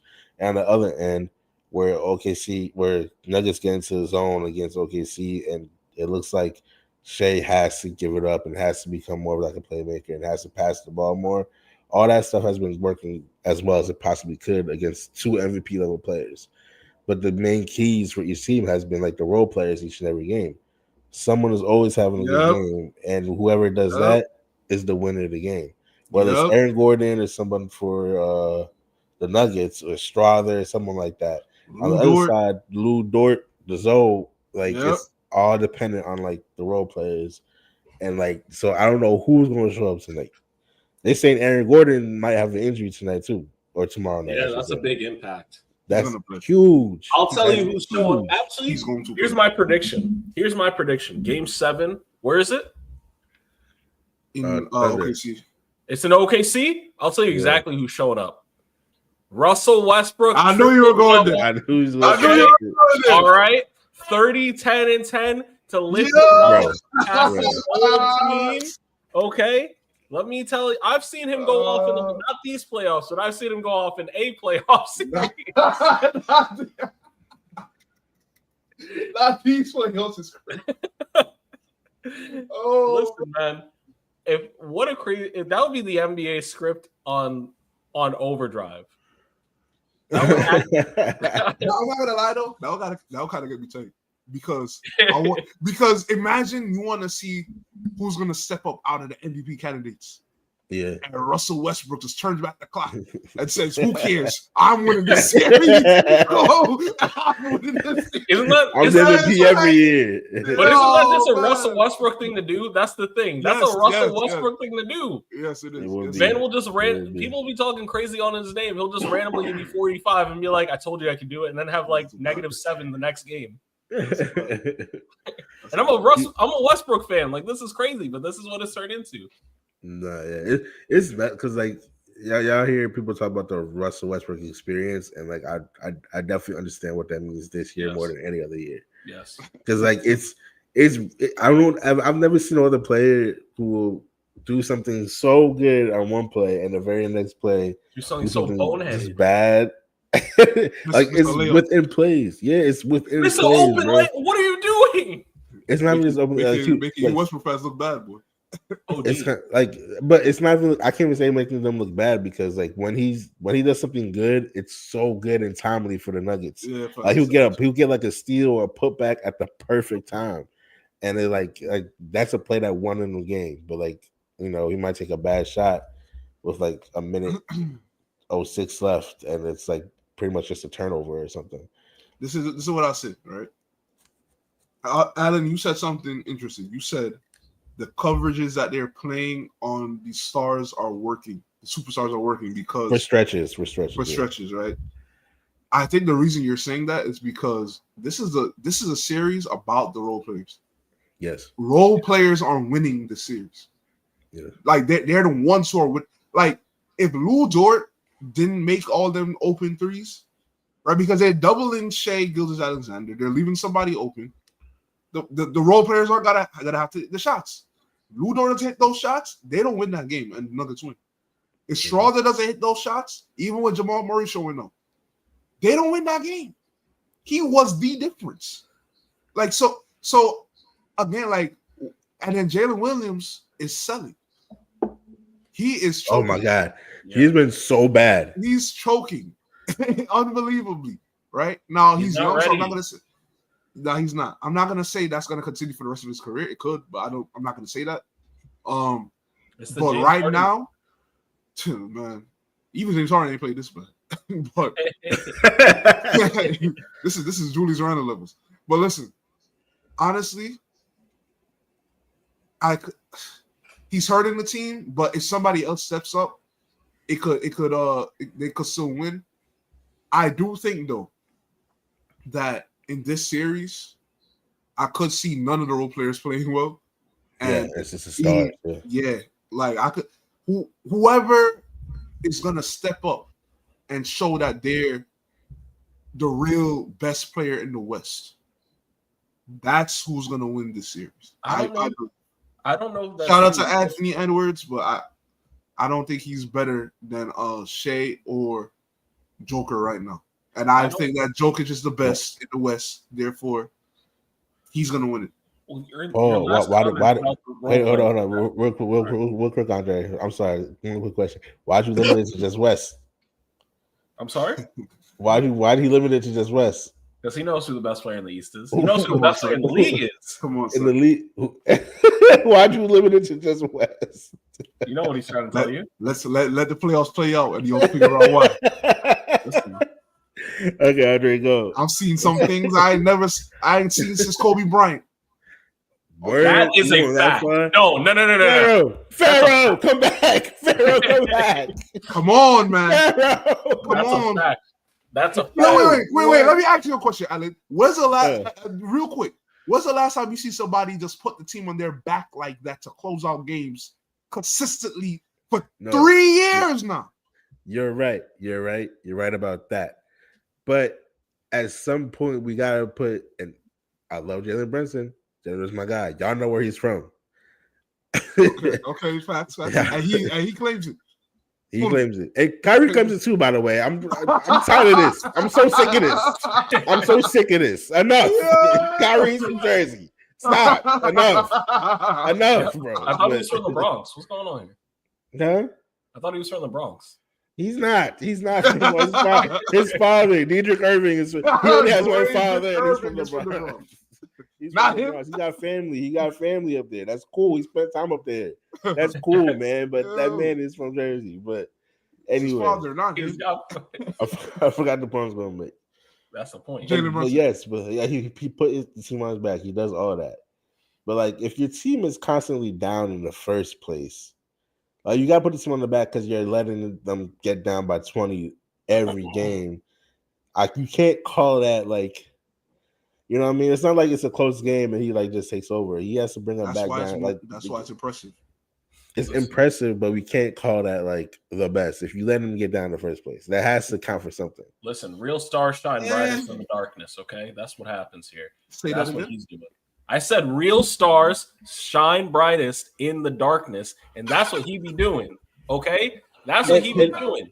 And he goes off in the fourth quarters. He goes off in the fourth quarters. But in the Pistons series, there was a time where the first 3 quarters have been really bad, and then he turns up in the 4 quarters. And you know what? Like, we can't Jordan used to do that too, though.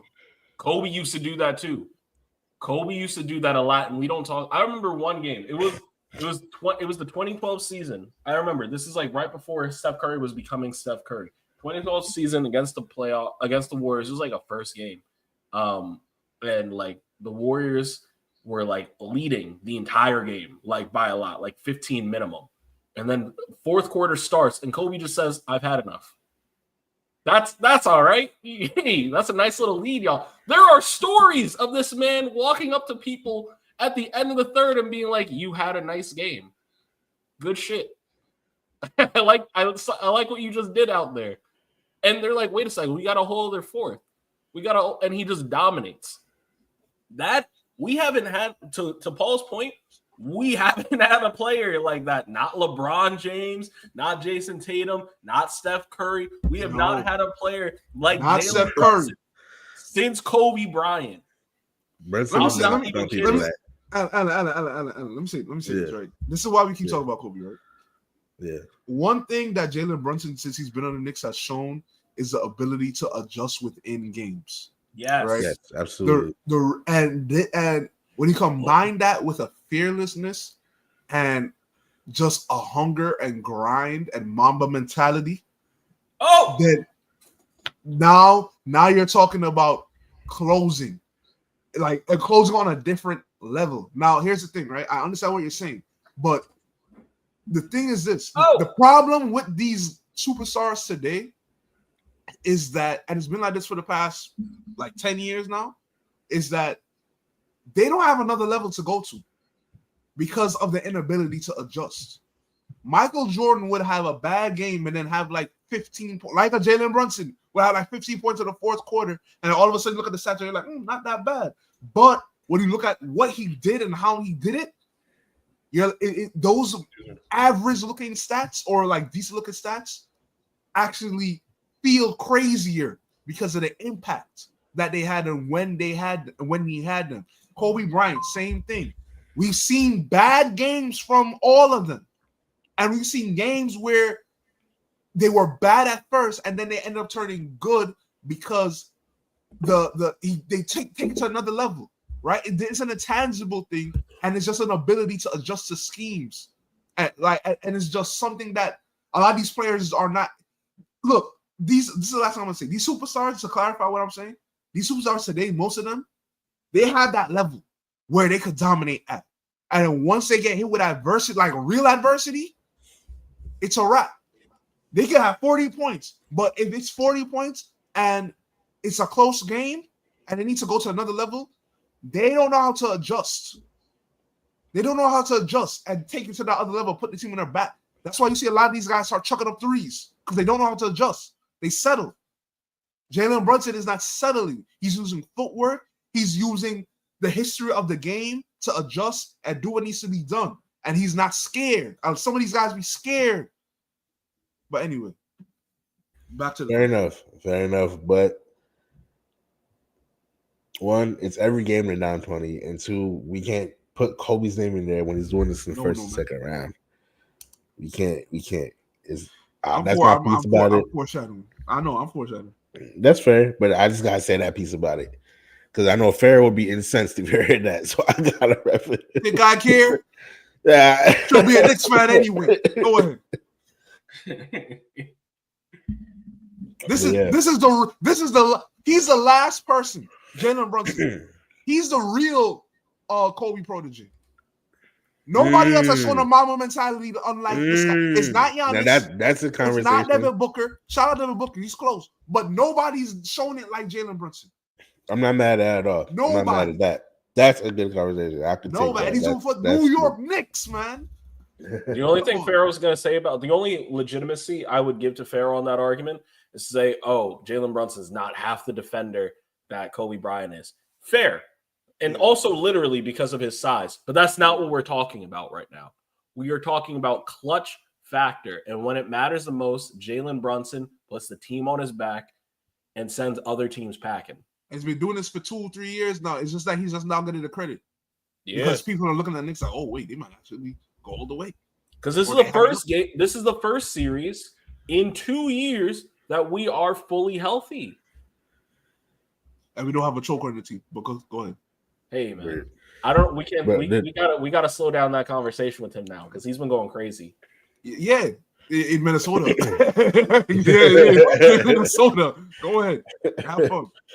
But so I think I don't know who's gonna win the game 7, but again, I said when we did the predictions, I did say Thunder in 7, but I think I do agree it's gonna be about the stars, and I'm never betting against Joker either. Real quick, why did you say Thunder at 7 in the first place though? Because this is 7. Yeah, this is 7. But literally because I thought we did one. I thought they were only gonna get 7 because of Joker, right? I respected Joker enough that I thought they was gonna get 7, but I thought the Nuggets role players were not gonna be playing very well at all. I thought they were gonna be at best average. Oh. I didn't think they were going to shoot well. I don't think they have enough shooting, but they have showed me wrong in this series so far. I thought Jamal Murray's going to have a couple good games, but overall it'd be bad because of Thunder's stifling defense. But again, they proved me wrong. I think Bron has shot the ball way better than I thought he could. Aaron Gordon has played really well. Michael Porter Jr. surprisingly is the bad shooter in the team, but he's injured. But everyone else is stepping up, you know what I mean? For the most part. Even the second-year players are rookies. Exactly, yeah. So that's why. So originally I picked the Thunder at 7 because I thought everyone except Joker was going to be like mid or bad. But because of that, now I think that I would if I had to go back, I would pick the Nuggets because I think Joker is going to go off tonight. Tomorrow. I started tomorrow. Yeah, I keep saying that. It feels more natural to say, we're all expecting a Saturday night game for a 7 games. Yeah. That's the problem. It feels weird that it's Saturday at 3. And also Sunday at 3, I'm sorry. Just because, like, specifically, I think the Joker is going to come out aggressive, and I think that's going to look, like, scary. You know what I mean? Because last game, I remember watching, I was like, Joker needs to be more aggressive. And like next thing I know, I thought he didn't. I wasn't looking at the box score, but next thing I know, he finished the game with almost a 30-point triple double, and I'm just like, was he even trying? He didn't get aggressive like the fourth quarter when he was doing post ups, and I'm just like, how is that even possible?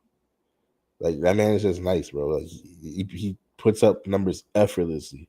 Yes, so I think tomorrow night he's going to be aggressive, and that's going to be like. Could be a 40-point game because he knows what he got to do. So I'm excited to see that. Let me say this quick. I want to, especially when Pharaoh's here next week, or not next week, but like after the season, I want to have a conversation about the real importance and impact of coaching in the NBA. Because I think the Nuggets are going to the finals. They're going to do that, firing their coach in the last week of the regular season. They got an interim coach who didn't coach the whole. He got a better postseason record than regular season record. Yeah, like literally, it's the first time in NBA. Crazy. It's crazy. That's crazy. It's crazy. So I think that's an. That's I an think interesting like guys like conversation. Shaq are like they're like, nah, it's not like it's important, but not like that. He said it. So, Damn. but that's Yeah, something that's I want to crazy. talk about. When you have the best player in basketball, like it's hard to like root it because at some point the DNA kicks in and like Jokic is just gonna be Jokic. And like if the team's running with him, he can force the team to get there. Like you can have a bad situation and he can still do it. The problem is that's gonna be for the Nuggets if they advance and if they make it to the finals, is Jokic is not because I do believe that the Knicks are gonna make it to the finals. I don't think Jokic is gonna be enough to take on a total team like that. A team where you have 5 WMVPs starting lineup and they can all lock you up with the exception of Cat. I'm not even gonna analyze that yet. Let's wait. That's fair. That's fair. On the other side of this though, I wouldn't be surprised if the Thunder won though. I wouldn't be surprised. That's why I said I don't know where this is gonna go. It depends on so many factors. And I know we said it's gonna be a superstar league or superstar game, but I've said this the entire series, and we can go back with the exception, I think, of like game 2 or something.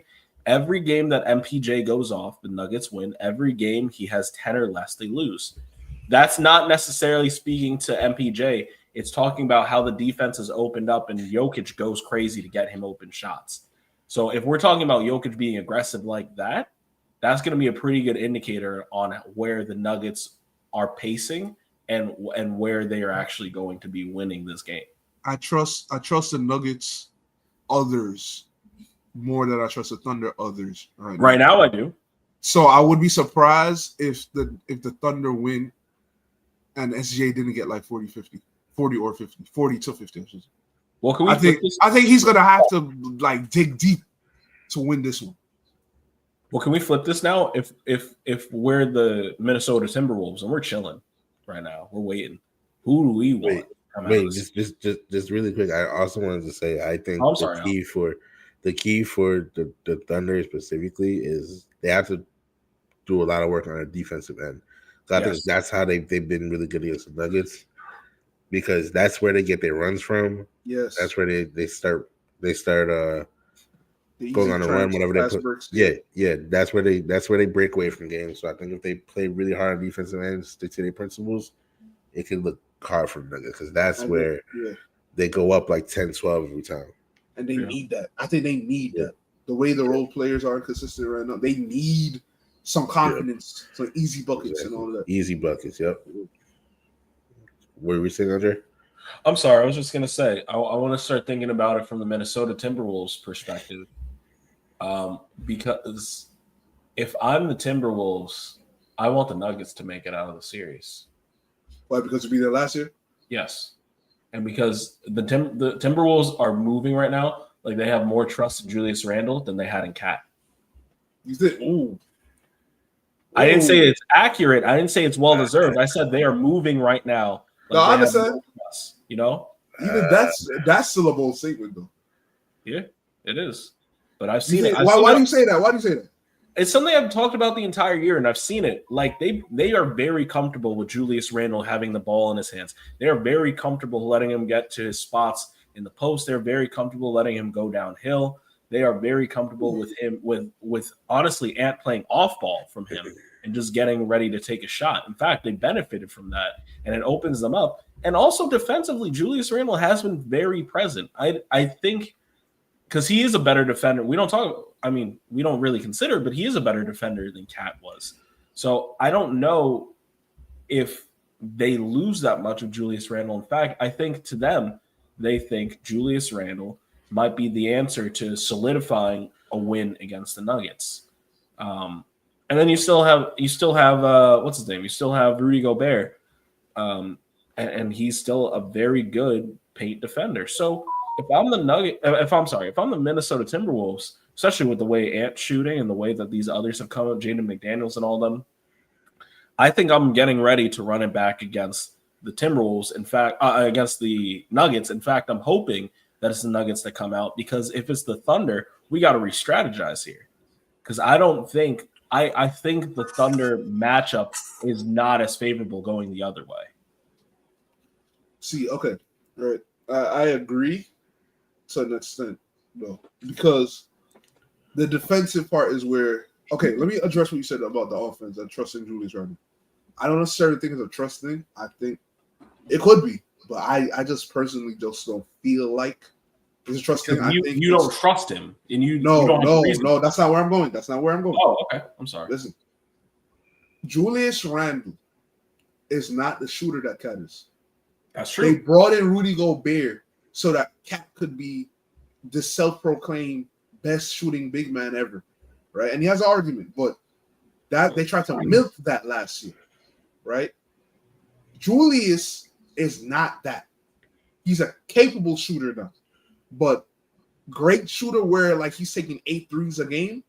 No, he's not that. So him being on the team now, I think it forces the Timberwolves to utilize him in a different way from Cat, because he's a different player from Cat. So now, like, because he's not just this 3-point shooter, you have to put him in the post. You have to put him at the high post or the elbow. You gotta play off it. You gotta utilize him in a different way than you could even think about utilizing Cat. Not saying Cat can't do those things, but they were like, oh, let's just milk the threes. Let's treat Cat like he's Nas Reed. You know what I mean? Like, that's what they did. Yeah. So that's why I don't think it's a trust thing. Right now, the defensive side, Farrell believes in Julius Randle's ability to do what Cat did last year to Jokic and just be a big body. I don't. And this isn't based in disrespect or anything. He's 6'9"? He's 6'9". 6'8", 6'9". That's LeBron size. Jokic is a real center. You need somebody who's a real. Like, I understand how strong Julius is. Like, he got center strength. But first of all, I've seen him get bodied by Zion. Number one. Yeah. Number two, Joker is just taller, and the type of player he is, he offensively, he will utilize whatever advantage he has. He simplifies the game so much that that's why sometimes it looks like he's just being lazy out there and not breaking a sweat. It's because he's using his intelligence. If Julius Randle tries to body him, he's going to draw fouls on him and shoot over him because he's just taller than him. If he doesn't do that and plays passive defensively, now he could use a little strength that he has, because Julius is going to be afraid to use his strength because he's going to be afraid of fouling him. He's going to play that mental game. I think Cat deserves more respect for the defense he played on Joker last year. Mm-hmm. Rudy Gobert played help off of Aaron Gordon, right? And helped Cat out playing defense on Joker, right? However, what superstar are you not playing help off of in the conference finals, and even in the semifinals? You're playing help on and there's no one-on-one defense on a superstar in the NBA in this deep in the playoffs. This is why these teams are this good, right? I believe that Cat actually had a bigger impact than a lot of people are giving him credit for defensively, because he played good enough defense, physical enough defense to allow the help that Rudy Gobert to even matter. And we don't talk about that enough. If you're just a cone, then playing help not gonna, because like he's gonna get to his spot before the help can even come. Or you're gonna have to just straight up double and leave people wide open for the whole possession.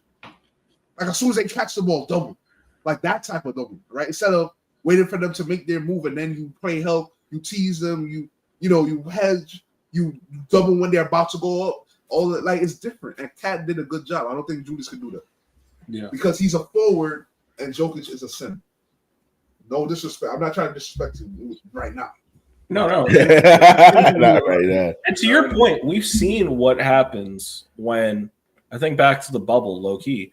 We've seen what happens when, like, a smaller, quote unquote, stronger or strong defender is put on Jokic. It is literally a death knell for the other team, because he will do exactly what you're talking about, Paul. I think back to Montrezl Harrell. He got eviscerated. Yep. And they couldn't, and Jokic kept laughing at me like, why aren't you putting Zubac on me? And then you saw this year Zubac went on him, and it was a different case. Yeah. They almost got eliminated in the first round. Yes. Right. Yeah. There's difficulty there. And There's not a lot of those guys in the NBA, though. That's the thing. And that's the other side of it. If you go up against the Thunder, they have a 7-1 guy and they have a 7-2 guy that are standing right there. It's going to be difficult for Jokic to go off. You talking about the Thunder? Yeah. Nah, man, they food. Food. Chet Holmgren is food. Chet is food. Chet is food for Jokic. I don't know if Hartenstein is food too. Hartenstein is playing in help. Oh, yeah, because last year he couldn't do anything with Embiid, and Embiid was in. Right. Yeah. So that's a Hartenstein, but he one-on-one defense on good post scorers is not his thing. Yeah. So I think if I'm the Timberwolves, I do think I would rather play the Thunder than the Nuggets. Only because I feel like we can match up with them really well in terms of like their offense. Because if you look at them, you have players like Jaden McDaniels, you have Nikhil Alexander. Those guys can be put on to Che, and I'm not saying they're going to hold him or cut him off or anything like that.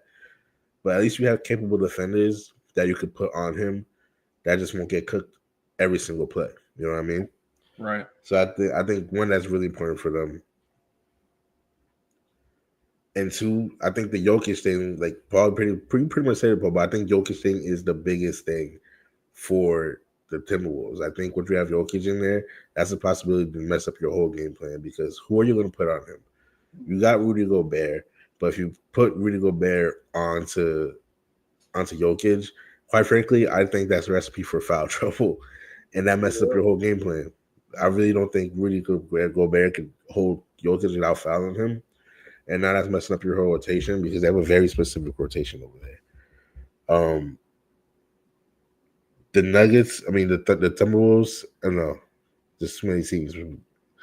The Nuggets have a very good bench, but I think the Timberwolves have a good bench that can match their offensive production. They won't fall off once you start going to the rotation. You know what I mean? Like, you got Naz Reid in there. Yeah, you got Naz Reid in there that could go up against a player like Chet when he comes into the game and still maintain your offense. So, like, if I'm the Timberwolves, I'm thinking I could really hang with the Timberwolves, and I could hang with the Nuggets too, but Jokic is going to be such a problem for them that can mess up a couple games. So I think I would rather play the Thunder. And honestly, the Thunder, like, you kind of have more experience in them too. If I'm thinking outside of X's and O's, you kind of have more experience in them. You see Jalen Williams is having trouble in this series. You think you go at him. You know what I mean? Like, you think he's full now, and you think that he's going to, not come with the best effort, not come with his best self, because he might be nervous. The moment might be too big for him. And I think that's a recipe for Ant to kill. So I think I'll say this, right? Mm-hmm. I believe that the Timberwolves want the Nuggets because of what they did last year to me. Yeah. That's what I think they think. Now, right. If I were a player on the Timberwolves, I might want the Thunder, because the key to the Thunder being so good this year is that the others, everybody else supported. They did their jobs, I should say, at an extremely high level, right? Case and Wallace, the other Jalen Williams, the light skinned one. Who else? Wiggins. Wiggins, like, I'm talking about those guys, like the guards and the forwards. They played hard defense, which they still are, but they hit their open shots, right? Now, those others played it. SGA is the offense, and Jalen Williams helped, of course, right? But SGA is the offense. SGA is still the offense, and he's still doing this thing. He hasn't fallen off, right? Which is good to see. But everybody else has been incredibly inconsistent. Lugens Dort, he's been inconsistent too, right? He had one moment that was very important to keep the series alive. Otherwise, it would have been eliminated. But these others are so inconsistent that if I was on the Timberwolves, if I was a Timberwolves player, I would say, you know what? I believe in our guys more than I believe in their guys outside of SGA. So like Nasri is gonna start going off. What's my Jaden McDaniels is gonna go off. Of course, Anthony Edwards, Julius is keeping up his productivity from the regular season, which is the first time he's done this ever, right? Like these other guys are playing well for us. They're inconsistent over there. So I believe that if I was on the Timberwolves, I would want the Thunder because of that. I just believe in us more than them. But I think they want the Nuggets because they believe they could beat the Nuggets. Yep. And they want to beat. You know how Anthony Edwards is. He want to beat the best. He try to take down every superstar in the NBA. So it's a fact. Yeah. SGA is competition for Edwards, whereas Jokic is a level above him. Yes. So I think he's like, I want Jokic. But it don't matter who you want. I mean, do you think he still thinks that with the MVP? Do you think he wants to show him y'all trying to put him on this level yet before me? Not over Jokic. Right. Not over Jokic. Jokic got multiple. SGA and Edwards are in the same tier. They're contemporaries. I think so too. Yeah. You know what I mean? Like he's a few years older than him, but they are contemporaries. They reached their Anthony Edwards not in his prime, but he's not even yet. No, yeah, he's not even in his prime yet. But he's reached this level of superstardom.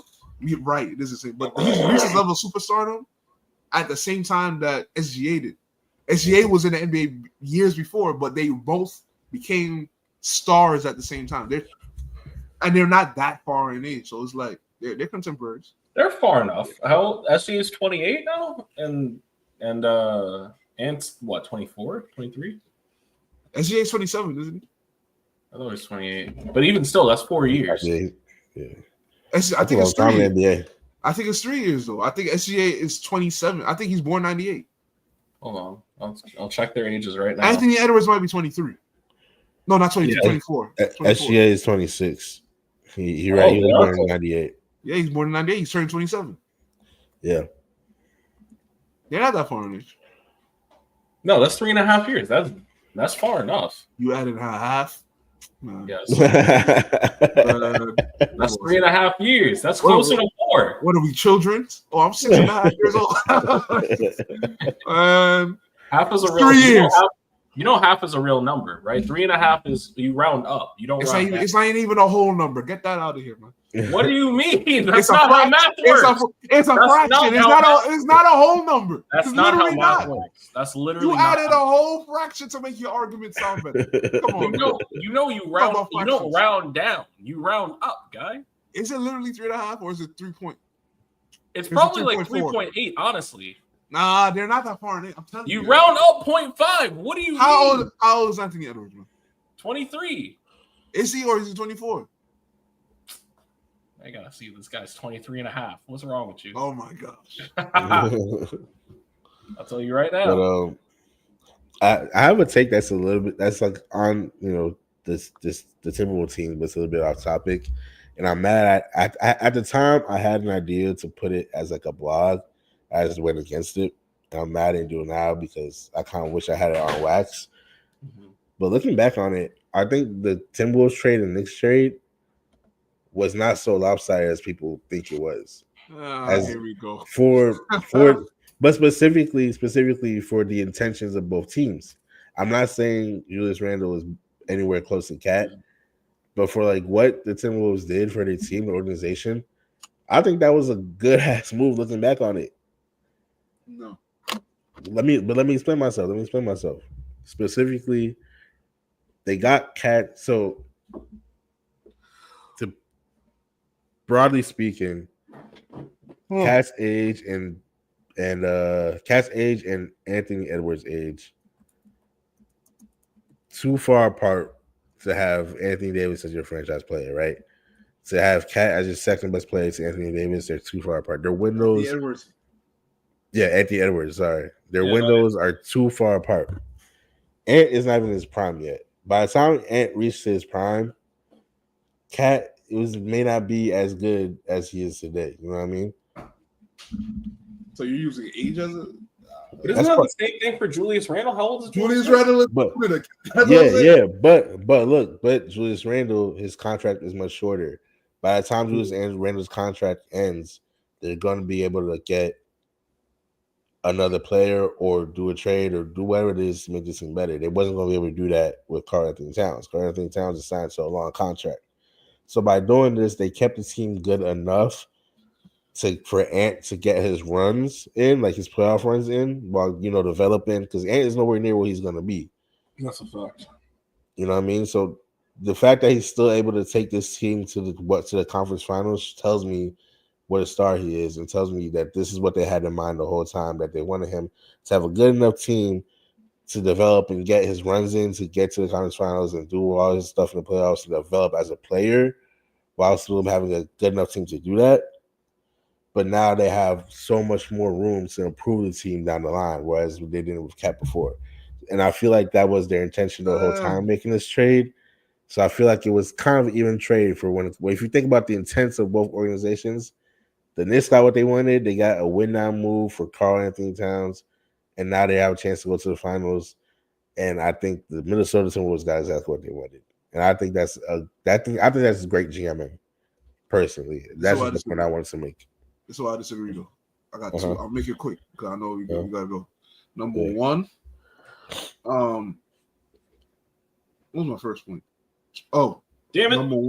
Number one, right? Yes, his contract is shorter. Julius's contract is shorter, but they don't just because they have room to work with, right? Yeah. To make a change. That doesn't mean you're gonna get better. Fair enough. You understand what I'm saying? That's the first thing, right? Number two.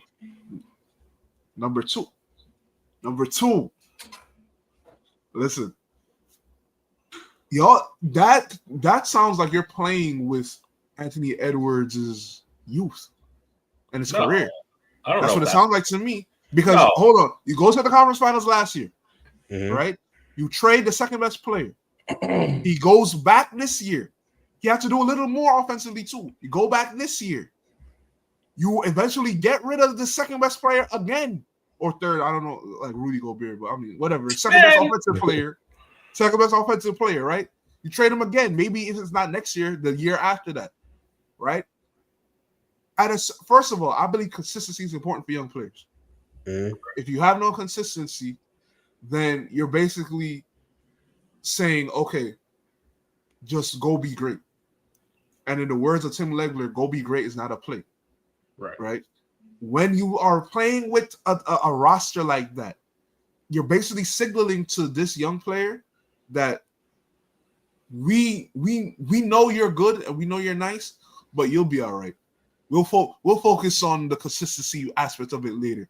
That type of stuff ends up with young players, when they become not so young players, leaving. That's what I think. I think they made a mistake. I think Cat is better than Julius. And if they don't get to the finals, it was a mistake. Because now what? You're getting back to the same place with a year older player. It's not that much older, but a year older player, shorter contract, yes. But if it's a shorter contract, okay, when are you going to trade that contract? When it's about to be up? Now that contract doesn't have as much value anyway. So what are you going to get back? That's what I said. Is like get better? I don't know, but you can make a change. They might wait for the contract to clear and that's a find him off the books. That's probably what he's going to do. Even that, I think, is better than the situation they would have ended up in. You know what I mean? So you're gonna try and get a free agent to go to Minnesota? Yes. Either that, or that's the game. Listen, good luck. It's either that if you could get a player to come play with Ant, that may not be all that crazy. But either way, I think it was gonna be was either going to be this or be stuck with an old player with a contract and you can't do anything with your team. I guess my point is now they went from potentially no options to the future to having options, and I think that's the best thing you can do when you're trying to plan to keep a player for the rest of his career. Because by the time everything shakes out how it was going to shake out, now you're looking at like, now I gotta leave this team because we can't grow anymore. You know what I mean? When you're a market like Minnesota, you kind of have to think about that ahead of time. Right. I think they should think about right now and winning the chip right now. That's where their mindset should be at. Because preparing for the future that's not here yet in Minnesota is incredibly risky. Players do not go to Minnesota, they leave, man. Players do not go to, they leave Minnesota. So be careful. Like you're playing with Anthony. Like I know he's young, but they were a contender last year. And now they're a contender again. But we're talking about getting rid of the piece that is keeping them a contender in Julius Randle. Potentially, you never know. Potentially. I mean, but the contract is up, right? Yeah. They can resign him. They could resign him, but now, okay, you resign him. What is Cat gonna do? They better pray the Knicks don't win the chip. I'm telling you right now. That's the hope. I'm telling you. What if they both get to the finals? They both get to the finals. That would be good too. No, but who's gonna win? But at that point, it's still about Julius versus Cat. Because do you think if they both get to the finals, do you think it was even trade still or no? It has to be whoever wins. Who won? Damn. Because if Cat wins, Cat's gonna be a big part of that. Yeah, and training that man, and he's a year younger. Yeah, man, they lucky that Luka trade happened. No, it's a fact. That's not the worst trade this year anymore. That's a fact. That is a fact. I don't know. To Alan's point, I think the timelines didn't actually match up, so there might be some validity to what he's saying. That's really important in the NBA. That's incredibly important. I think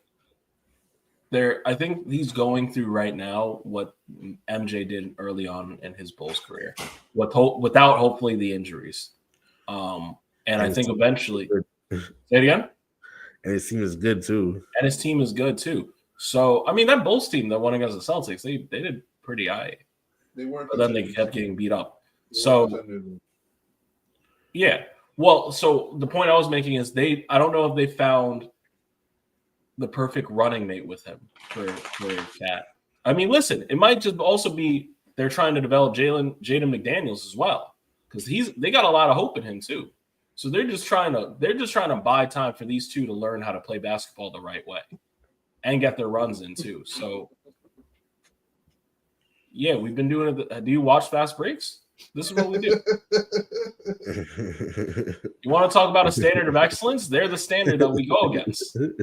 That's the standard.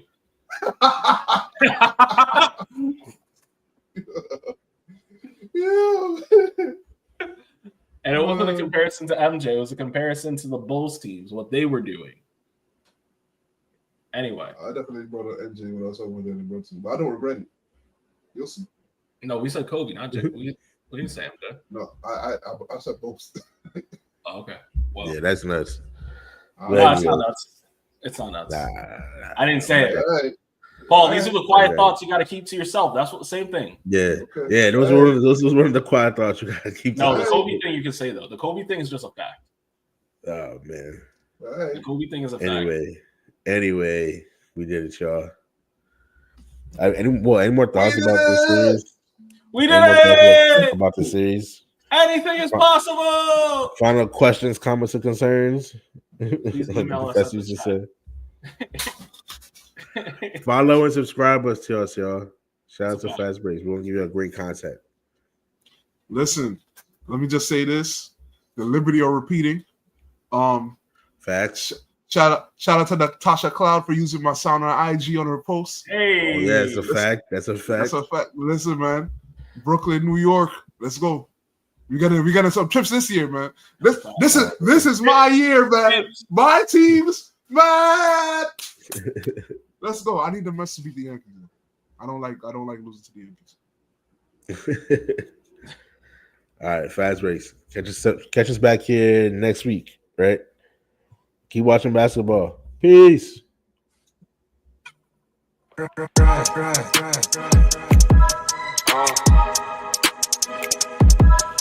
on.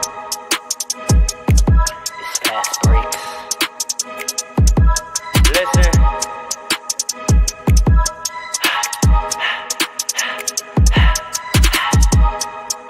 We back with another one. Fast breaks, yeah, we coming with the takes. Never early, never late, but we always push the pace, yeah. And we really study tape, y'all just view the highlights. Man, we really watching games, yeah. You just watch from the stands. We run 3-man weeks, Paul, Dre, and Allen, yeah. Way more than a fan. We got love for the game. We don't have to pretend. Got it out the. Hold on. Wait a second. What happened? Wait a second. Hey! Wait a second. Is he here? This man was just here. What happened? We can't Wake see up. or hear you. Wake up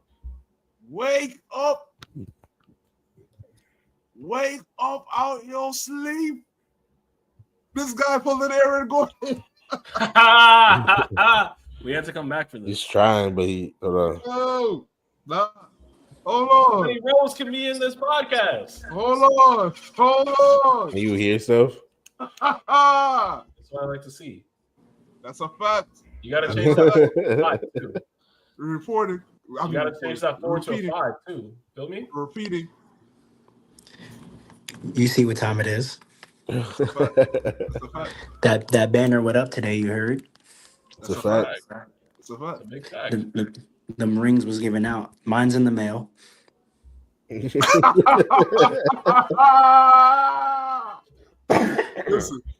Listen. We New York putting up multiple banners. That's a How about fact. that? Hey, Fact. this is what I'll say. That's- Paul, we this just is want not you the to know- win. This is not Paul. This is not the one you think it is. But because I'm celebrating this today, I threw in a little. Hey! Oh! Hey, Get man! out of here, Come man. on, man. We know what you are. We know what team you really represent. That's what's going on here. Oh, nah. Get That's out of cool. this. They want us to let you know that we said that Jalen Brunson is the next. Not we. Not Can I we. be clear though? Specify. Can I be clear though? Specify. What, Hold on. I just want to be clear, and I'm whispering because I'm in a public place. I threw the orange on to celebrate Nick's demise solely. Demise? I mean, What demise? Celtics. Sorry. Oh, okay. To celebrate okay. Celtics demise only. That's it. You and I can't use the language I want to use in my current setting, but you fellers are crazy. Why just use the hard R like that? Because you fellers are crazy. Shea is the closest thing to Kobe in the league, minus being a super athlete. He's not a super athlete. That's the only difference. Nope. He's Watch just nice. watch the film. You talking to there's more, as you know, there's more to Kobe than just fadeaways and defense. If we're talking, all right. So what are we talking? Are we talking game or what are we talking about? Clutch Talking fact. about That is a mentality. singular. That is a Mentality. singular. That's a singular thing. Yes. That's the biggest thing with That's Kobe what we're Bryant, is it talking not? As No, far as and that's the clutch factor, problem. he's The the next commercialization of Kobe has narrowed his icon. Move your lips away from Iconism. the camera. I don't want to see him that close. His What do the you- commercialization of Kobe's legacy has narrowed him down to only mentality, and I rebuke that in the name of Mamba. Listen, That's kind of a fact. okay. He is way more than just mentality. He was the most skilled Complete. basketball player we've ever seen. Okay, He and was Jalen the- Brunson he is was the most the- skilled in the He NBA right was now. the most flawless athlete. He had zero weaknesses in his basketball game. You cannot sit here and tell me Jalen Brunson has zero weaknesses in basketball game. If you're not a two-way player, don't bring up Kobe Bean Bryant's name. I knew you That would man say was a that. I told you he that was going to man say that. I told that you. man knew you was would say that. that man had the most first team all defensive selections for a guard in NBA history. We have to stop minimizing what this man was as a player. We have to Listen, stop. we're saying All from of a the perspective, he's the next Kobe. There's nobody like him. That puts first a of team all, back. nobody said the next Kobe. There's Nobody no said the Kobe's next in the Kobe. league. Nobody You said that. haven't.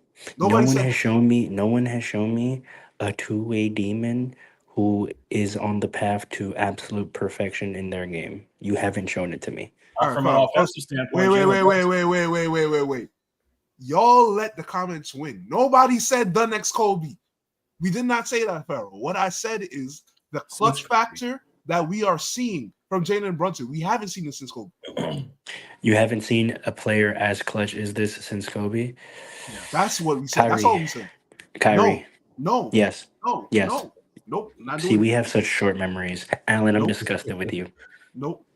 Bro, I did not say that. I went against them. I said, But did you bring Kyrie up was Kyrie? never more clutch. But did you was bring never up more Kyrie? clutch than Jalen Brunson. I did not bring up Kyrie because So stop trying to claim him for Jersey. Then, if there was a conversation of clutch, Oh my God! there was Now a you're gonna start a conversation. fight. Hold on, there was a conversation of didn't clutch. have a conversation. There was a conversation We of did clutch, not have and Allen didn't bring up Kyrie Irving.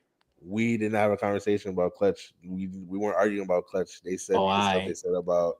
They said the stuff about. They said about Kyrie, about. He just wanted to bring up the Jersey. That's why he really came. That's what he did. That's all he wanted to do. He wanted to trigger me this morning. He wanted to trigger me this morning. I was having a good morning. I'm jacking that. Paul, you have a short memory to say. Kyrie hit the biggest shot in NBA Finals history that we've ever seen. One shot. No, but that wasn't his first game winner ever. That man consistently. Do you forget the fourth quarter against the Spurs twice? Do you forget his fourth quarters against the Atlanta Hawks in the playoffs? Do you forget his fourth quarters against the Raptors in the playoffs? I'm saying an argument can be made outside of this Celtics team. An argument can be made that Kyrie has had multiple clutch playoff performances against better teams. I don't know if that's true. 100%. 100%. Take away this Celtics series. Take away this Celtics series. The teams that Kyrie Irving has been clutch against. No, but I'm saying that's one series. He's saying right? it's one series, and I disagree with that. Outside of his clutch performance in this series against the champion team, which he gets all credit for, the other teams in the other scenarios where Jalen Brunson has been clutch do not stack up to Kyrie's. Kyrie Irving. That's fair. Let's talk about it. The Cavs. And also, you got to give last point. You also got to put extra sauce on the stage Kyrie did it in. Like you're saying one shot, but like if we're using Jalen Brunson's best clutch performance against a champion in the second round, you compare that to Kyrie's best clutch performance, which honestly is the entire 3-1 comeback. People don't talk about that enough. That 3-1 comeback, that 3-1 comeback was fueled equally by Kyrie as it was LeBron. So I'm counting three games in the finals of being clutch, down 3-1. Nope.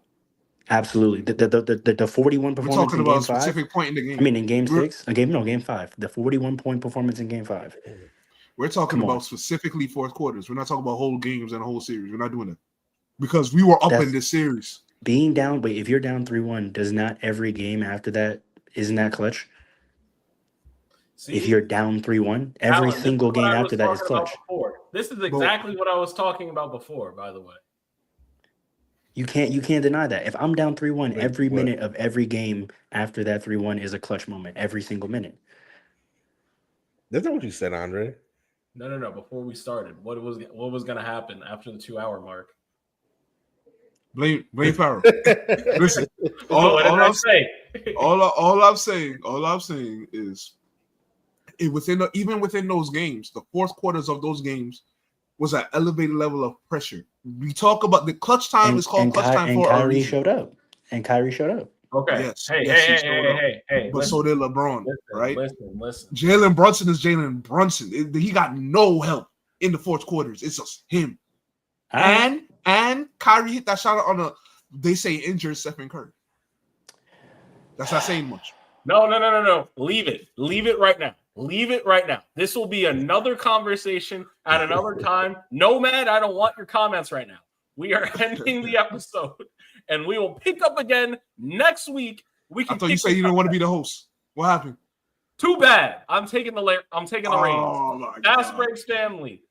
Give a special hello to our boy Ro, who came back for the last 10 minutes. And we will see y'all together next week. We out. Exit part 2. Peace. Light it up. Man, Oh, this show is crazy. If you're looking for intellectual, informed basketball takes, and you want to bring in media that knows what they're talking about, look no further than Come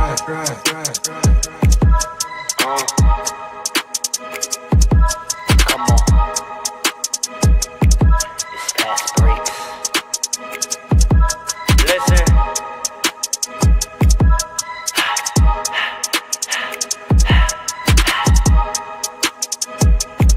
We back with another one.